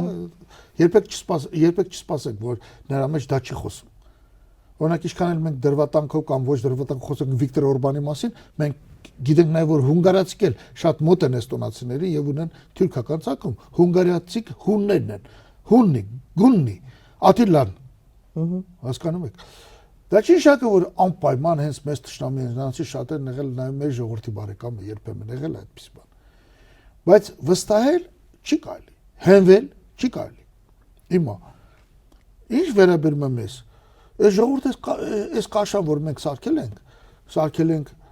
բոլորս իշխանավորներ միասին, եւ այս կաշանը, որ մենք գնացել ենք 2018-ին անհասկանալի մի բաների տեսակ բերել ենք իշխանության։ Եվ դա ժողովուրդը մեծ դեր է խաղացել։ Ժողովրդին խոսք են տվել սոցիալական, բայց թալանը գալիս են հետ տանք, ոչ մի բան թալան չկա, ոչ մի հետ չկա, բյուջեն կոպեկ չկա դրանից։ Ու դուք լավ կապրեք, եւ ժողովուրդը գնացել է։ Եվ այո, Լորենս Արաբացին ասում է հայ ժողովուրդը այդ հատկությունն ունի։ Դեռևս մինչև ցեղասպանությունն ասում։ Ասում է լավ ժողովուրդ է, բայց ժողովուրդ չի։ Բայց երբ որ մեկը գա ասի գնանք ստեղ ծերի բանկա վեկալենք բաժանենք, բան հայ ժողովուրդն ասում է, ամբողջ ժողովուրդը։ Նրա մի զգալի հատվածը կվազի դրա հետևից։ Եկավ էս մարդը խոս տվեց։ Մեկ ոմանք գալիս են ասում են 10% աշխատավարձ կբարձրացնենք, եկեք ասած 20 միլիարդ մարդը հələ տեսեք գնա բաժանեք, մարդը ձեզ մոտ անում է 60,000 ինչ այդքան հետ են բերելու տամ ձեզ։ Հա, իրանց թված մարդիկ, բայց սա մյուս բաներից վերցնելու են տան բաժանեն ժողովրդին։ Բայց իրենք են արդեն միլիոնների մասին են խոսում։ Հատկապես օգտագործվեց այդ Facebook-ը հասկանում։ Դատար գրպաններով եկան միլիոններով հիմա, միլիարդ հատերել են, այո։ Սկսած վարչապետից ունեցվածքին նայեք։ Այսօր ամենահարուստ մարդերը իր կողմից հովանավորող հայտնի եղբայրներն են, որ խաղեր են կազմակերպում։ Հələ տեսեք ինչ շենքեր են կառուցում իրաց համար։ Խաղերի վրա։ Խաղերին պլյուս բանկեր են կառուցել։ Մի քանի հեռուստաալիք են բացել 1000 տարվա քաղաքական ուժերը չեն կարողանում դա։ Այս որ 10,000 դրամով թոշակը բարձրացրեց։ Այո։ Ասում էր մի ժամանակ ասում էր ինչի բարձրացնենք թոշակառուն ինչ պետք է անի այդ 10,000 դրամով թոշակի բարձրացումով։ Ինչ պետք է անի այդ 10,000 դրամը։ Հիմա ինչ փոխվեց որ թոշակառուի կյանքում որ որոշեց բարձրացնել։ 25 թվականի դեկտեմբերին բյուջեն հաստատված էր մինչև 28 թիվը ներառել։ Թոշակի բարձրացում չկար։ Թոշակը չի, թոշակը եւ բժշկական ապահովագրություն արժի ուշադրություն դարձնել դրա վրա ինչ անում։ Հիմա հանկարծ որոշեց 10,000 դրամ բարձրացնել, որը միջին թոշակի նկատմամբ նշանակում է 18%-ով բարձրացում։ 50,000 քանի 100 դրամ էր թոշակը 10,000 դրամով բարձրացել։ Ես են վերցնում են հետ տալը, որ մի ժամանակ ասին 20%-ը հետ ենք տալի, հետո պարզվեց 10,000 դրամից ավել հետ չեն տալի, հետո պարզվեց որ դա էլ չեն անում, որ դա թոշակառուներ փողը հազիվ երեքում է էլեկտրոէներգիա, ջուր, մուր, տակը փող չի մնում ու գնա խանութ ուտելի կառնի ստանա։ Այդ թոշակի բարձրացմանը զուգահեռ ընդամենը բարձրացվել է մի 10-ով, մենք այսօր ունենք առաջի 2 ամսվա տվյալներով մեր գնահատականով շուտով մի 15 օր հետո վիճվարությունը կֆիքսի, չնայած այդ վիճվարությանը մենք չենք հավատում, որ ունենք արդեն 5% գների բարձրացում։ Գնահատ։ Մինչև օգոստոս, սեպտեմբեր քթներից կգա ժողովրդի հետա եւ այսինքն եթե մենք ունենք 18% թոշակի բարձրացում, ուրեմն ժողովրդի քթից կգա եւ իրանք կտնեն, որ այդ բարձրացումից բան չմնում ձեռները։ Այսինքն իրենց գնողականությունը դրանից չաճեց։ Մնաց նույն մակարդակի վրա։ Մենք դա շատ շուտով։ Ինչ է նշանակում, որ ասում է հետագայում գնաճի չափով կբարձրացնենք։ Դա ինչ է։ Դա ռուսական քաղաքականությունն է, որովհետև դա հանցագործ ֆրազա է, որովհետև իրանք աղքատ են։ Նույնիսկ իրա բարձրացնելուց հետո 60,000 մինչև կենսաթոշակով ապրող մարդը աղքատ է։ Եվ ասում է հետո որ գնաճ եղավ, ասենք 27 թվին 5% գին եղավ, 5% էլ 27 թվին կբարձրացնեմ։ Այսինքն դու դրանով փոխհատուցում ես գնաճը։ Աղքատությունը շարունակում է մնալ նույն մակարդակի վրա, հասկանում ես։ Հա դու բարձրացրել 5% էլ գինն է, ինչ ուզում ախպեր։ Այսինքն ինքը չի ասում, որ ես բերելու եմ։ Եվ տեսեք, նույնիսկ ինձ թվաց թե Սաթիկ ջան, քեզ էլ է խապել, որովհետև քո մոտ հույս է առաջացել։ Չէ, հույս չի առաջացել։ Ռուսաստանի քաղաքականությունն է, Ռուսաստանն ասում է, որ իմ քաղաքականության մեջ թոշակների մասով ես առնվազն չի ասում այդքան, ասում է առնվազն ինչքան գին բարձրանա, ես ինդեքսավորել եմ թոշակներն ու աշխատավարձերը։ Ռուսաստանում դա անում են արդեն ավտոմատ։ Նույնիսկ չեն գնում, նույնիսկ պրեզիդենտը որոշում չի ընդունում։ Այդ օրենքները դուման ընդունել է եւ անում են։ Բայց այն ինչ որ այս մարդը ասում, նախ ինքն ասում է ես եմ բարձրացնում, դու ով ես որ բարձրացես, բարձրացնողը ազգային ժողովն է։ Բյուջեն հաստատում է ազգային ժողովը։ Ինքը նստում է ինքն ասում, չէ, բոլորին ասում է ձեն հետ կտրենք, ես կասեմ, այդ մասին չխոսակ։ Որ ժողովուրդը ասի, որ հանձինես Փաշինյանը մենք մի հատ Աստված ունենք։ Ինքը իրավունք ունի թոշակ բարձրացնելու։ Թոշակ բարձրացնելու իրավունք ունի բյուջեն, որը հաստատում է պարլամենտը, որին Ալեն Սիմոնյանը դարձել է փալաս ու շպրտել է Նիկոլ Փաշինյանի ոտերի տակ։ Ես նկատում եմ քաղաքացիական պայմանագիր մեծամասնությունը։ Նրանք Նույնիսկ չեն էլ բողոքում, ախպեր մեր իրավունքը ինչպես մեզանից խլում։ Ինչ է մեզ ձեռառում։ Բայց նա ասել է դուք ուսապարկ եք, հա, բանը ուսապասկսել դնեմ կընտրվեր, չէր ասել Փաշինյանը, դուք ոչ մի բան եք, ես չելնեմ դուք ոչինչ եք, ավելին ինձ շատ հետաքրքիր էր, մեկը դասից մասնագետ, ասաց գիտեք ինչի է այդ ցիլո միլո դնում այդ գլխարկը դնում, գիտեք ինչի է դնում, պարոն Բագրատյան, որպեսի կարծինկայի մեջ, այդ որ ասենք նկարում են վիդեո բան դեսդեն, չէ, ինքը կարողանա տարբերվի, առանձնանա ԿՊ-ից։ Այդ գլխարկա դնում, որտեղ օրինակ ասենք դուք տեսել եք ձեր կյանքում ցիլո դրած այդ ցիլոյով մարդ, որը կուկուրուզ կրծի, չի համապատասխանում, չէ, ցիլոն ու կուկուրուզը։ Բայց ամբողջ բանը այդ փիարշիկները բան են արել, այդ շորերն էլ հագցրել են, որ ասում են ինքը պատկերի մեջ պիտի գլխարկով մի բանով այդ գլխարկներով տարբերվի մյուս ԿՊ-ականներից։ Հիմա այդ ԿՊ-ականները եթե չեն վիրավորվել, ասելա դուք ոչ մի բան եք, ես չլնեի ուսապարկսել դնեի կանցներ։ Հիմա նրանք վիրավորվելու են, որ Նիկոլ Փաշինյանը իրանց չի հարցնում օրենքի բան որոշումներ կայացնելիս։ Դու դեմ չես, որ ես իրան մի հատ խորհուրդ տամ։ Ահա, ցիլո դնելուց մի հատ կարգին ցիլո դիրելի։ Նես մի ձևի կրկված բան ցիլոները դնում, չեմ հասկանում, բան չեմ կարող հասկանալ։ Լրիվ համաձայն եմ ձեր հետ, լրիվ։ Այսինքն ինքը զրոյացրել է այդ իր քաղաքական ուժում, քաղաքական ուժ քաղաքացիական պայմանագիր չկա, կա Նիկոլ Փաշինյան, վերջ։ Ինքը այդպես էլ ասում է, նրանք էլ դրան համաձայն են։ Դե համաձայն են, ուրեմն թող ժողովուրդը սկսի հասկանալ ինչ վտանգի հետ գործ ունի։ Խնդրեմ, այս պատերազմը ել ավելի ձեզ բան անելու, այս խոսակցությունը, որ մենք ունենում ենք, կտենենք առաջիկա 2 ամսում կների հետ ինչ անելու։ Մանավանդ որ ընտրություններն անցան պրծնեն, ինչ են անելու։ Եթե անկախացնեն, կլպելու են։ Դրա փայլուն օրինակ է այսպես կոչված ճակերտավոր բժշկական ապահովագրություն։ Հասկանում ես։ Վերկացավ հայտարարեց այն երիտասարդ կինը նախարարը, թեթում են բժշկական ապահովության։ Մի 2 տարի առաջ է 3 տարի։ Այս ասում եմ, լսի, բժշկական ապահովության համար բժշկության վրա պետք է ծախսել հնայի առնվազն 8-10%, ամենաբարձր թիվը Միացյալ Նահանգներն ունի 15%, եվրոպական երկրներ 10%։ Եթե դու ուզում ես բոլորին ձրի ապահովես դեղով բոլորին, ուրեմն 180 միլիարդից բյուջեն պետք դառնար 800 միլիարդ, որը բժշկական ապահովության հերիք էր։ 170-ը դարձին 220, ասին անցնում ենք բժշկական ապահովության։ Ну, բնականաբար իմ նման մեկն ասում է, դա 4 անգամ պակաս է այդ թողը։ Ոնց պիտի անենք։ Հետո պարզվեց, որ ապահովագրում ենք նախ դեղերի կեսը։ Ուրեմն Հայաստանում գրանցված է աշխարհի դեղերի կեսը։ Մյուս կեսը չգիտես ինչու գրանցված չի։ Որտեղ մենք գրանցում ենք այդ դեղերը, ինչ են գրանցում։ Այդ գրանցվածի կեսը, ասենք մենակ սրա փողն ենք տալիս։ Լավ, այդ մեկ։ Ուրեմն երկրորդը վերցին փուլերի բաժանին։ Ասին մենք չենք ապահովագրում 18-ից 65 տարեկաններին, մինչև 18 տարեկան եւ 65-ից բարձր, էլի կիսին։ Լավ։ Երրորդը ամենասարսափելին։ Քանի որ փողը քիչ է, բժշկի մի ընդունելությունը ինչ արժի Հայաստանում, արժի 15000 դրամ։ Իրանք հաստատ գրեցին, որ 3000 դրամ են գրում, որից 700-ն է բժշկի գրում աշխատավարձ։ Այսինքն մենք թալանում ենք բժիշկներին մի շերտից, մոտավորապես մի քանի տասնյակ հազար բժիշկ ունենք, այս փողերը տալիս ենք իրանց հաշվին ապահովագրելու միստերին։ Եվ այս խայտարակությունը իրանք անվանեցին բժշկական ապահովագրություն։ Մենք միշտ ասում ենք, եթե բժիշկները հիմա դուրս են գալիս համակարգից, բժիշկները։ Բայց պետք է անեն, ինչ անի։ Չի ուզում նորմալ բժիշկ ասում է, Հայաստանում առանց էլ պրոբլեմ էր։ Բժիշկը ստանում էր միջինը 150,000 աշխատավարձ։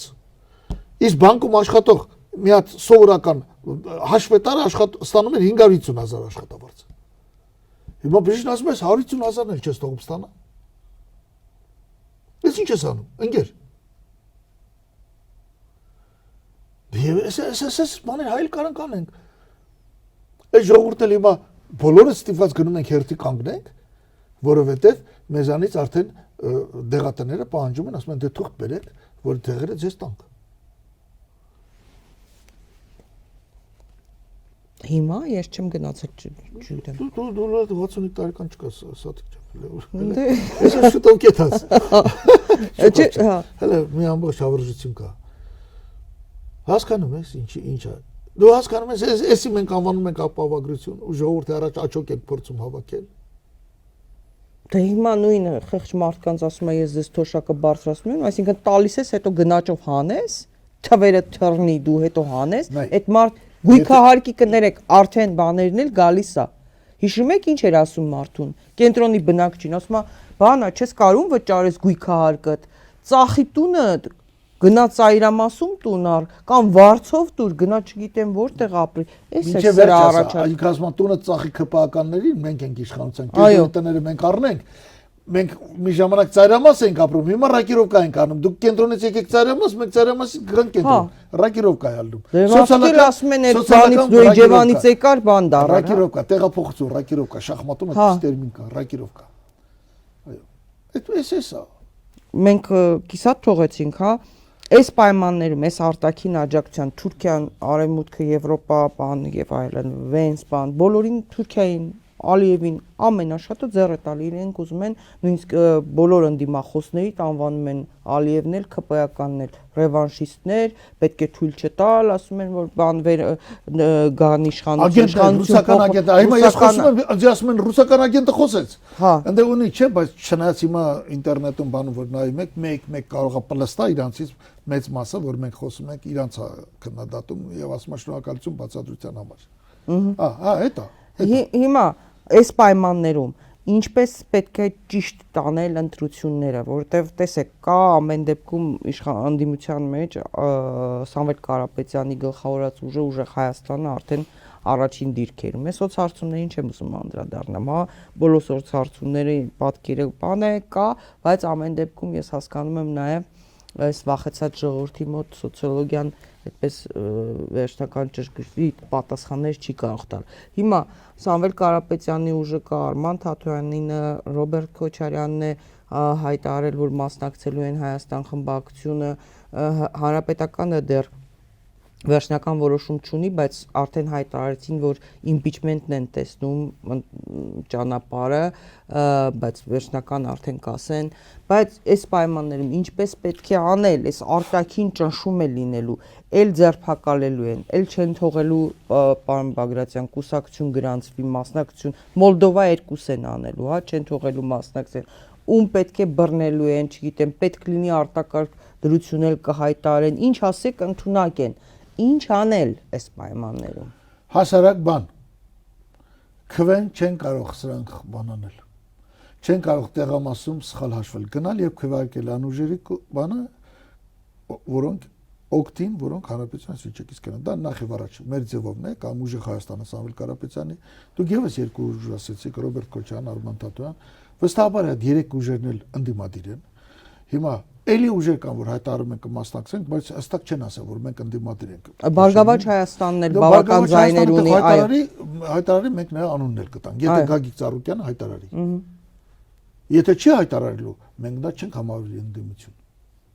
Ավելին պետք է հայտարարեն, որ ընդդիմություն են, պետք է հայտարարեն, որ իշխանության գալուց հետո պատասխանատվության առջև կանգնեցնեն անձամբ Նիկոլ Փաշինյանին, եւ լավ կլինի, որպեսզի ժողովուրդը չշփոթի, այդ 3, 4, 5, 6 ուժերը ստեղծեն մի ասոցիացիա եւ արդեն մենք իմանանք, որ այս ասոցիացիան դեմ է այս իշխանությանը։ Եվ երբ որ ժողովուրդն ասում է, ես չեմ կողմնորոշվում, այդքան ուժերի շատեր ասում եք, տես այս ասոցիացիա անդամներն են, դրանցից որ մեկին ուզում ես գնաք ձայն տուր, որ մեկին ուզում ես քվե տուր։ Հասկանում եք։ Բացի դա, այսօր մենք հանձինես բանի մեր ձևովի մենք ունենք բավականին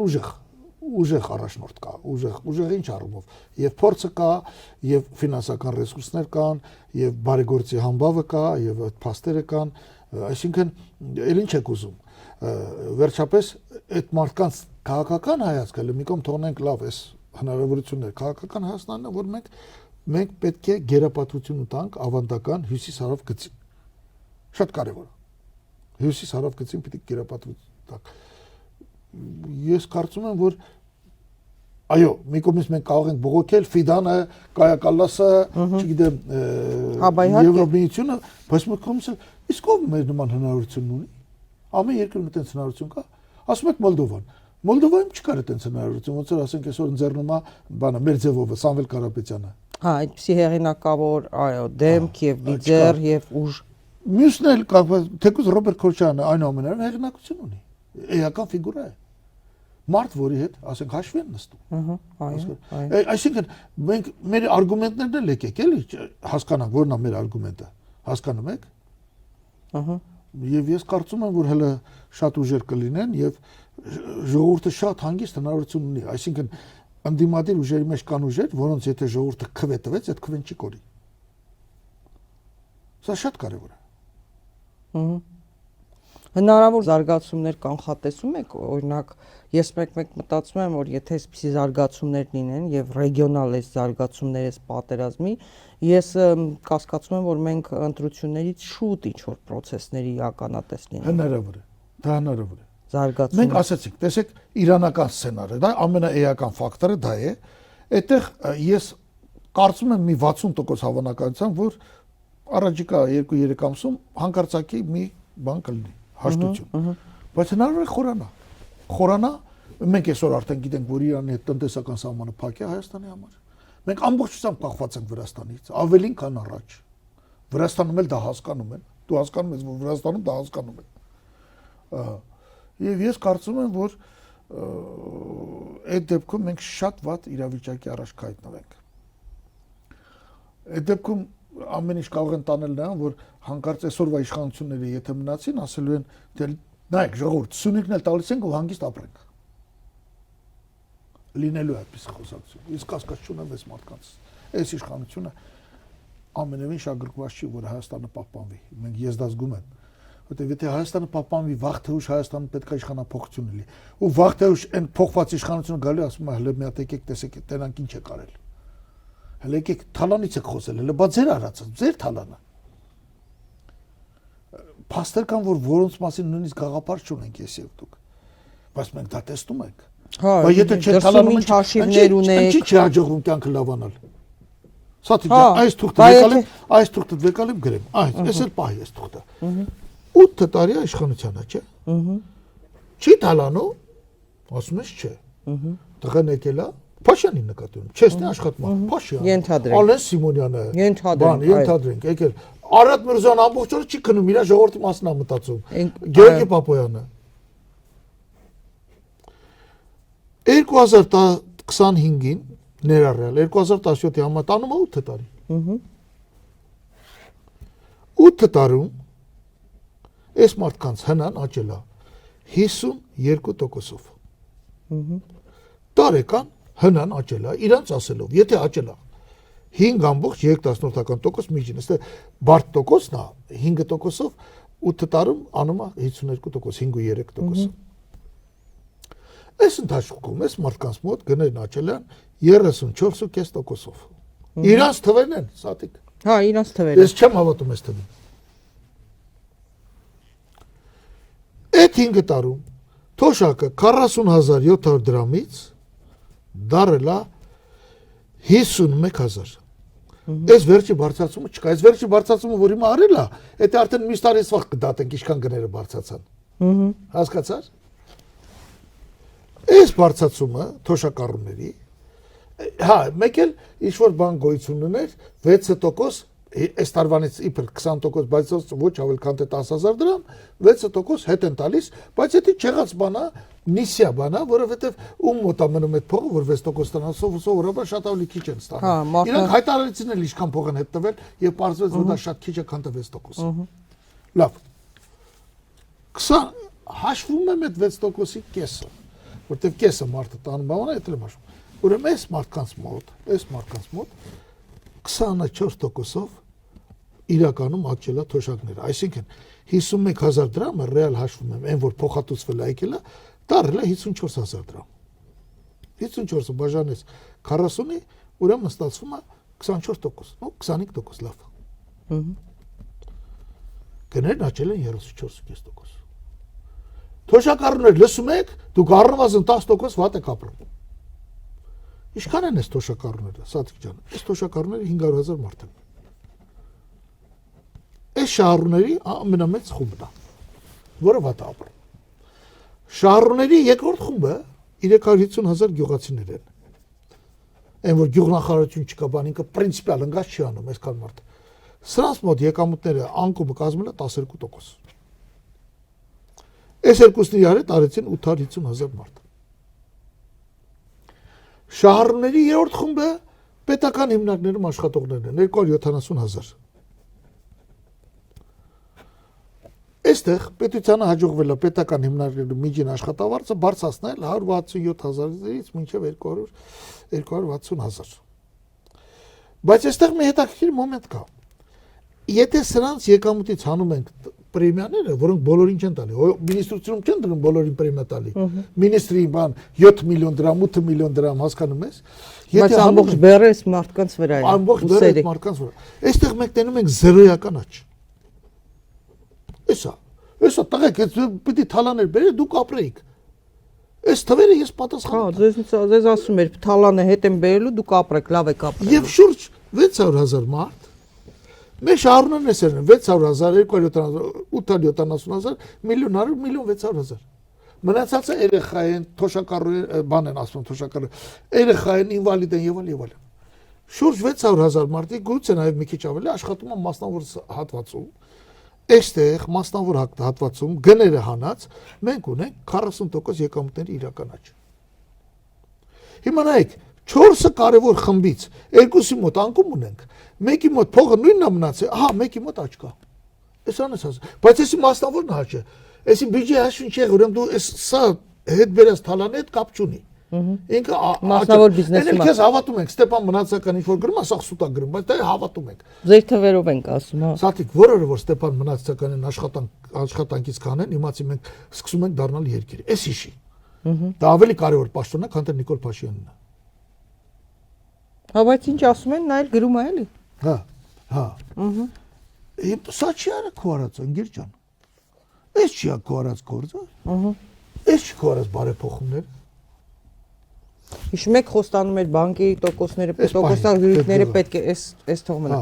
Բանկերի տոկոսները իջեցնելու եմ, կարմիր գծերը վերացնելու եմ։ Խոստումներն եմ հիշացնում։ Մենակ Երևանում կարմիր գծերը որ կանգնում ես, բարձրացեցին վարձը, վճարը 12 անգամ։ Բա որ ասում էր ասֆալտապատելու եմ։ Վայ։ Բա հիմա էլ ասում է բանը, ասֆալտը աղ են ցանել, աղից բանը, ավազից քայքայվելա, նորից պետք է ասֆալտ անել։ Մեր ժամանակ աղից չէր քայքայվում։ Չէ, ձեր ժամանակ երևի աղի մեջ բան չկար։ Աղի մեջ աղ չկար։ Աղ չկար ձեր ժամանակ։ Աղի մեջ աղ չկար։ Ասենք։ Բա այսպեսի արկածախնդիր։ Ասֆալտով ինչքան փող են բանանում քերում։ Այսպեսի նման կարգի արկածախնդիր թափթփուկներին կարելի է թողնել իշխանության։ Ով սա արեց։ Մեծ հաշվով։ Ժողովուրդը։ Մենք պիտի լույս խոսանք ժողովրդի հետ, որ ասենք հայ ժողովուրդ, դու սխալվել ես մի անգամ, բայց արի հասկացի մենք քեզ ինչ ենք ասում։ Բանը այն որ գրում եմ մեկ էլ իր թափթփուկներից մեկը մտնում է Facebook-ում, ասենք գրում ասում է, այն որ ոսկիների ադամանդները ձեր կինը տանում էր օթանավականից, ո՞նց էր։ Ինքն ասում է գնացեք սկսենց բան գրեք։ Այնտեղ մի 50 հոգի ասում են, ի՞նչ ոսկի ախպեր չի մացակ, ի՞նչ ադամանդ։ Այդ գիտեք ինչն է։ Այն որ ինքը բանը կեղտոտ հոդված էր գրել։ Հենց Նիկոլ Փաշինյանը երջանկահիշատակ Արտաշես Գեղամյանի կնոջ հետ կապված։ Հիշում եք։ Եվ իր թերթում էս ընտանեկան թերթում։ Այդ կեղտոտ բանը սուտ բաններ, ինֆորմացիան որ գրել են, հիմա տարածում են։ Մեկը գրել է ձեր կինը օթանավականով գնում էր, տեսա բանի մատին ադամանդը մատանի կար։ Իմ կինը մի քանի ադամանդը մատանի ունի, ո՞րն ես տեսել։ Լավ արե դրել է եթե ունի։ Սա ի՞նչ բան է։ Սա ի՞նչ բան է։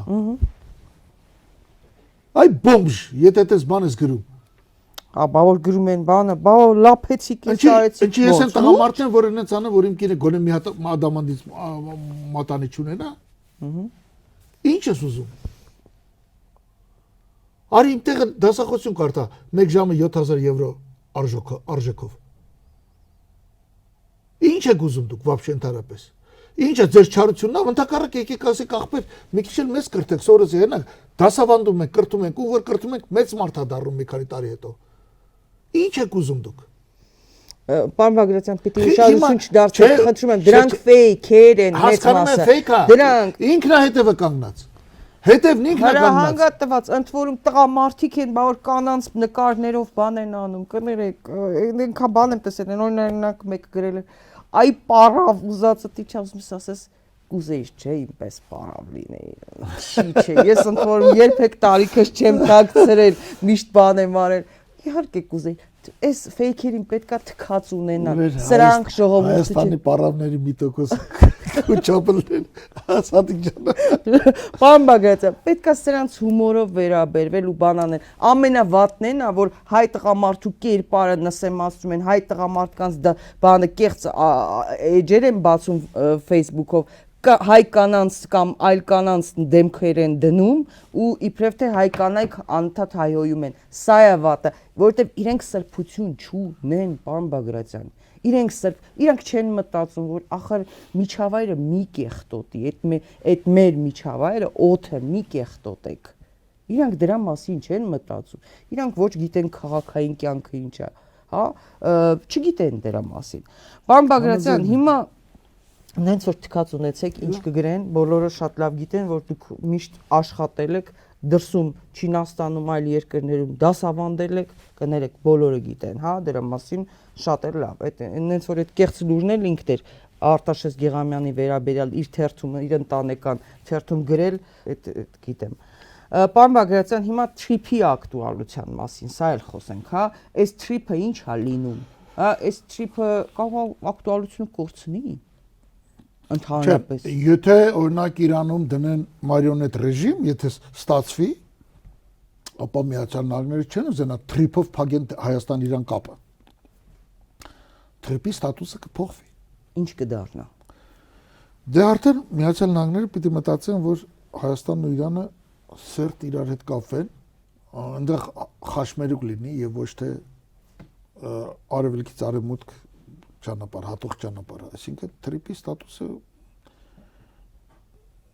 սկզբունքորեն, եթե Իրանը դառնում է ամերիկյան, Ադրբեջանը կարող Նախճեվան գա նաև Իրանով։ Հա իհարկե, ուրեմն ավելի երկար ճանապարհ է։ Դժվարում է միանգամից պատասխանել այս հարցին, ավելի հավանական եմ համարում, որ թրիփի ակտուալությունը կկորի։ Ավելի հա։ Իսկ եթե Իրանն է հաղթում, կարծում եմ Իրանը պահանջ կդնի, որ թրիփ չպետք է լինի։ Կամ էլ ասի Ադրբեջանից Հայաստան գնում եք գնացեք ձեր գործնա, հանկարծ իմ ճամփեն չհատեք։ Էստակադա արեք, եկեք, կամուրջ արեք, եսի ինչ արեք, ոնց ուզում եք։ Այսինքն Իրանը խստորեն այդ հարցը կդնի Հայաստանի առաջ։ Պարոն Բագրատյան, այս Նախիջևանին հարվածի հետ կապված էր, հա, ի վերջո դա սադրանք էր, ինչ էր, որովհետև ոնց որ թե ինչ որ նույնիսկ չգիտեմ, ապատեղեկատվությունը շատ է այս պատերազմների ժամանակ, հա, դրա համար պետք է զգուշ լինենք նաև ինֆորմացիայի հանդեպ, բայց չէ կասկած կար, որ նախ Իրանը մեղադրեց Իսրայելին դրանում այդ Նախիջևանի հարվածի մեջ, չեն բացառում նաև որ հենց Ադրբեջանը ինքը արած լինի, չգիտեմ, սրա մասին, հա, կոշտ հայտարարություններով հանդես եկան Բայրամովը, Ալիևը արդեն այսպես խրոխտ հայտարարություններ արեցին։ Նախիջևանը մինչև արդեն իսկ այս պատերազմը ամենամիլիտարիզացված կետն էր։ Ադրբեջանը անընդհատ կենտրոնացնում էր զենքսինամթերք, Ադրբեջանը զորավարժություններ էր անում Նախիջևանում, Ադրբեջանը Հայաստան մտնող, Նախիջևանից Հայաստան մտնող ճանապարհը մի քանի անգամ լայնացրել է, որպեսզի զրահատեխնիկա անցնի։ Այս Նախիջևանի զարգացումները մեր համար ինչքանով են վտանգավոր, ինչ կարող ենք սպասել։ Երբ որ հարցը ցակում ով հարվածեց Իրանը եւ այլն, գոնե կտորներ են ցույց տալի դրոնից։ Այո։ Գոնե փաստեր են բերում, որ տեսեք սա արտադրությունն է, հասկանում եք։ Նման բաներ չի հետևել ոչ Բայրամովի, ոչ Ալիևի կողմից։ Ինչը ստիպում է ինձ ասել, որ ես խորապես կասկածում եմ, ես չգիտեմ այդ ձեր հարցի պատասխանը, բայց քանի որ խորապես կասկածում եմ, այսքան իմ մտահոգությունը կարող եմ արտահայտել։ Ես գտնում եմ, որ Ադրբեջանը, ինչպես նաև, ասենք, Եվրոպայի իր գործընկերներ Եվրամիություն բան, որոնք անմիջապես վրա հարձակվում, վայ, հարձակվում եք Ադրբեջանի վրա բան, թող մի հատ ուղարկեին թղթակից եւ մի հատ կոնկրետ որևէ ապացույց բերեին։ Հնարավոր համարում եմ, տեսականորեն հնարավոր համարում եմ, որ Իրանը ոնց որ զգուշացան, ասել, տեսեք, պետք է լինի կարվածեմ։ Եվ ինչու հենց Նախճեվանը, եթե այդ թեզը վերցնենք, եթե որպես վարկած վերցնենք այդ վարկածը, որովհետև Իրանը երևի մտավախություն ունի, որ ցամաքային օպերացիայի դեպքում Նախիջևանը ավելի քան Սյունիքը Հայաստանի եւ ավելի քան Ադրբեջանի մնացած տարածքը Սյունիքից արևելք մինչեւ Կասպից ծովը Նախիջևանը ներգրաված կլինի որպես պլաստարմ Իրանի դեմ։ Սա հնարավոր համարում եմ։ Իդեպ շատ հետաքրքիր է, որ այս օրերին քննարկվում է որ Ադրբեջանին ճանապարհ տան, հա, հումանիտար ճանապարհ տան, լուրեր են տարածվում, որ Ադրբեջանը պահեստազորի հավաք է հայտարարել ու բանակը ամբողջական մարտական պատրաստության վիճակի է բերել, այդ մասին նաև Ադրբեջանից տարբեր պաշտոնյաներ հայտարարություններ արեցին եւ այս ընթացքում որոշ, այսպես ասած, հակառուսական քարոզիչներ հայտարարում են, մտքեր են տարածում, որ պետք է հումանիտար ճանապարհ տալ Ադրբեջանին, հա, հիշում եք, չգիտեմ, հումանիտար միջանց տան, որ Ադրբեջանը եթե մեզանից ճանապարհ կուզի պետք է տալ, նաև դրան անդրադարձել էր Էդմոնը Մարուքյան, անդրադառնալով անվտանգության խորհրդի նիստին, Նիկոլ Փաշինյանը, որ օրերս հրավիրել էր, քննարկվել են տարածաշրջանում ստեղծված իրավիճակի պայմաններում տրանսպորտային հաղորդակցությունների բնականon գործունեություն ապահովելու հետ կապված հարցերը։ Այս մտավախությունը նա էլ ուներ, որ Ադրբեջանին ինչ որ ճանապարհ են ուզում տան, հումանիտար ճանապարհ, մոռանալով, որ օրինակ 8 ամիս Արցախը շրջափակված էր եւ Ադրբեջանը ինչպես էր իրեն պահում։ Հիմա այսպիսի հարցեր են նաեւ քննարկվում։ Ադրբեջանին ուզում են օգնել։ Բայց ինչ ա եղել Ադրբեջանին։ Ինչն է փոխվել Ադրբեջանի համար։ Չգիտեմ, որտեղով են ուզում ճանապարհ տան, բայց խեն տալիս ճանապարհ այսօր էլ ունի։ Ինչ ա եղել։ Չգիտեմ, Իրանի դեմ, Իրանին երևի պատասխան հարվածի համար, հա, ինչ պետք է անեն։ Չգիտեմ, գլուխ չեմ անում։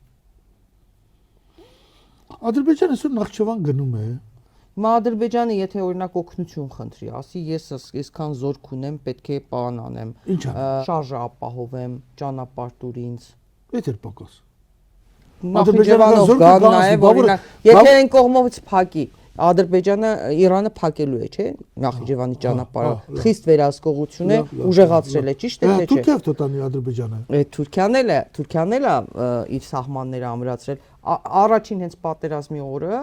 Էրդողանը միանգամից անվտանգության խորհրդի նիստ հրավիրեց միգրանտների հնարավոր հոսքերը կանխելու համար, սահմանները ամրապնդելու համար։ Սրանք որ կուկուրուզ էին ուտում, Էրդողանը այնտեղ անվտանգության խորհրդի նիստ էր անում, ամրացնում էր։ Հիմա Թուրքիան չի ուզենա, հա, Իրանը անկում ունենա պարտվի, որովհետև հաջորդին ինքն է խնդիրը ունենա։ Կարող է, ուզում կարող է չուզի, չգիտենք, եթե լավ չգիտենք, հիմա այդ դեպքում եթե նրանք այնտեղից չհաջողվի Ադրբեջանին ճանապարհ չտրվի, չկարողանա ինչ-որ բան անել, ինչ են անելու, Հայաստանով են տալու։ Նախիջևանից մտնող Հայաստան։ Նախ Հայաստանի վրայով Ադրբեջանը այսօր թռնում է Նախճիվան, ինքնաթիռներով եւ հետ է թռնում, մեկ։ Երկրորդը Ադրբեջանը ցամաքով գնում է Վրաստանով Թուրքիա, Թուրքիայից մտնում է Նախճիվան, որը պրոբլեմ չունի, երկուս։ Երրորդ, հումանիտար բեռ չգիտեմ, կարող Հայաստանն ասի բերեք ուղեկցեմ, բայց ադրբեջանական զորք Հայաստանի տարածքով, բա որ անցնելուց շշկրվի ու մնա Հայաստանում այդ զորքը։ Ո՞նց դες բան կարող լինի։ Այսինքն մենք թողում ենք իրան զորքը գա տեխնիկայով բանով կան անցնել մեր տարածքով, ինչ անեն։ Խիտ Նախճիվանում քիչ տեխնիկա ունեն, քիչ զենք ունեն։ Նախճիվանը իդեպ զինվել է եւ ինչպես նաեւ Բաքուն Թուրքիայի կողմից։ Բայպրիպասապես զինամթեր թե նա Թուրքիան կբերի։ Թուրքիան ունի, չէ, արդեն երկակից էլ է կառուցել դեպի Նախճիվան այն կողմից, նեղ հատվածով։ Ինչ եք ուզում։ Ես չգիտեմ ինչ։ Չգիտեմ այդ ինչի մասնախոսակցությունը։ Ինչ վերաբերում է, եթե ձեր հարցն այն է, Սաթիկ, արդյոք դա հնարավոր է, որ Հայաստանն անի, մենք ասել ենք, որ Հայաստանը բան հայկական իշխանություն է Հայաստանում։ Նա կարող անի։ Պարոն Բագրատյան, վերջում նաև ուզում եմ առիթ օգտագործել նորից խոսենք դրա մասին։ Այս իշխանությունը ժողովրդին մոլորեցնում է, խոստումներ տալիս է, պետական բյուջեն օգտագործում են սեփական գրպանին պես, ինչպես դուք եք դա ասել, եւ ես ձեր ձևակերպում իսկապես հաճախ օգտագործում եմ, ըղմ տալով ձեզ, սեփական գրպանի պես, հա կաշառք են տալիս, էս են խոստանում, այն են խոստանում, էս կանենք, էս անենք, չնայած ես ժողովրդին ասում եմ, միշտ տալիս են վերցրեք, որովհետեւ դա ձեր փողերն է, ձեր բյուջեն է, ձեր բանն է, այնպես որ, բայց եւ կեղծ խաղաղություն է ծախում ժողովրդի վրա։ Ժողովուրդը որևէ մեկը, որևէ մարդ չի ուզում պատերազմ, ոնց որ լինի Իրանում, լինի Հայաստանում, լինի Ռուսաստանում, Ուկրաինայում, թե որևէ տեղ, ոչ էլ Միացյալ Նահանգներում։ Հիմա այս կեղծ խաղաղությունը վաճառում է մարդկանց վրա, որ մենք գալիս ենք, այ եթե չլինենք, բան այն Պապոյանը կար է, ասում է, եթե փաստորեն ԿՊ-ն չընտրվի, Նիկոլ Փաշինյանը չընտրվի, խաղաղություն չի լինի, թրիփել չի լինի, ոչ մի բան չի լինի, մարդկությունն էլ կվերանա երևի։ Հիմա մենք եկեք ժողովրդին սա բացատրենք, այս որովհետև սա են ծախում ժողովրդի վրա։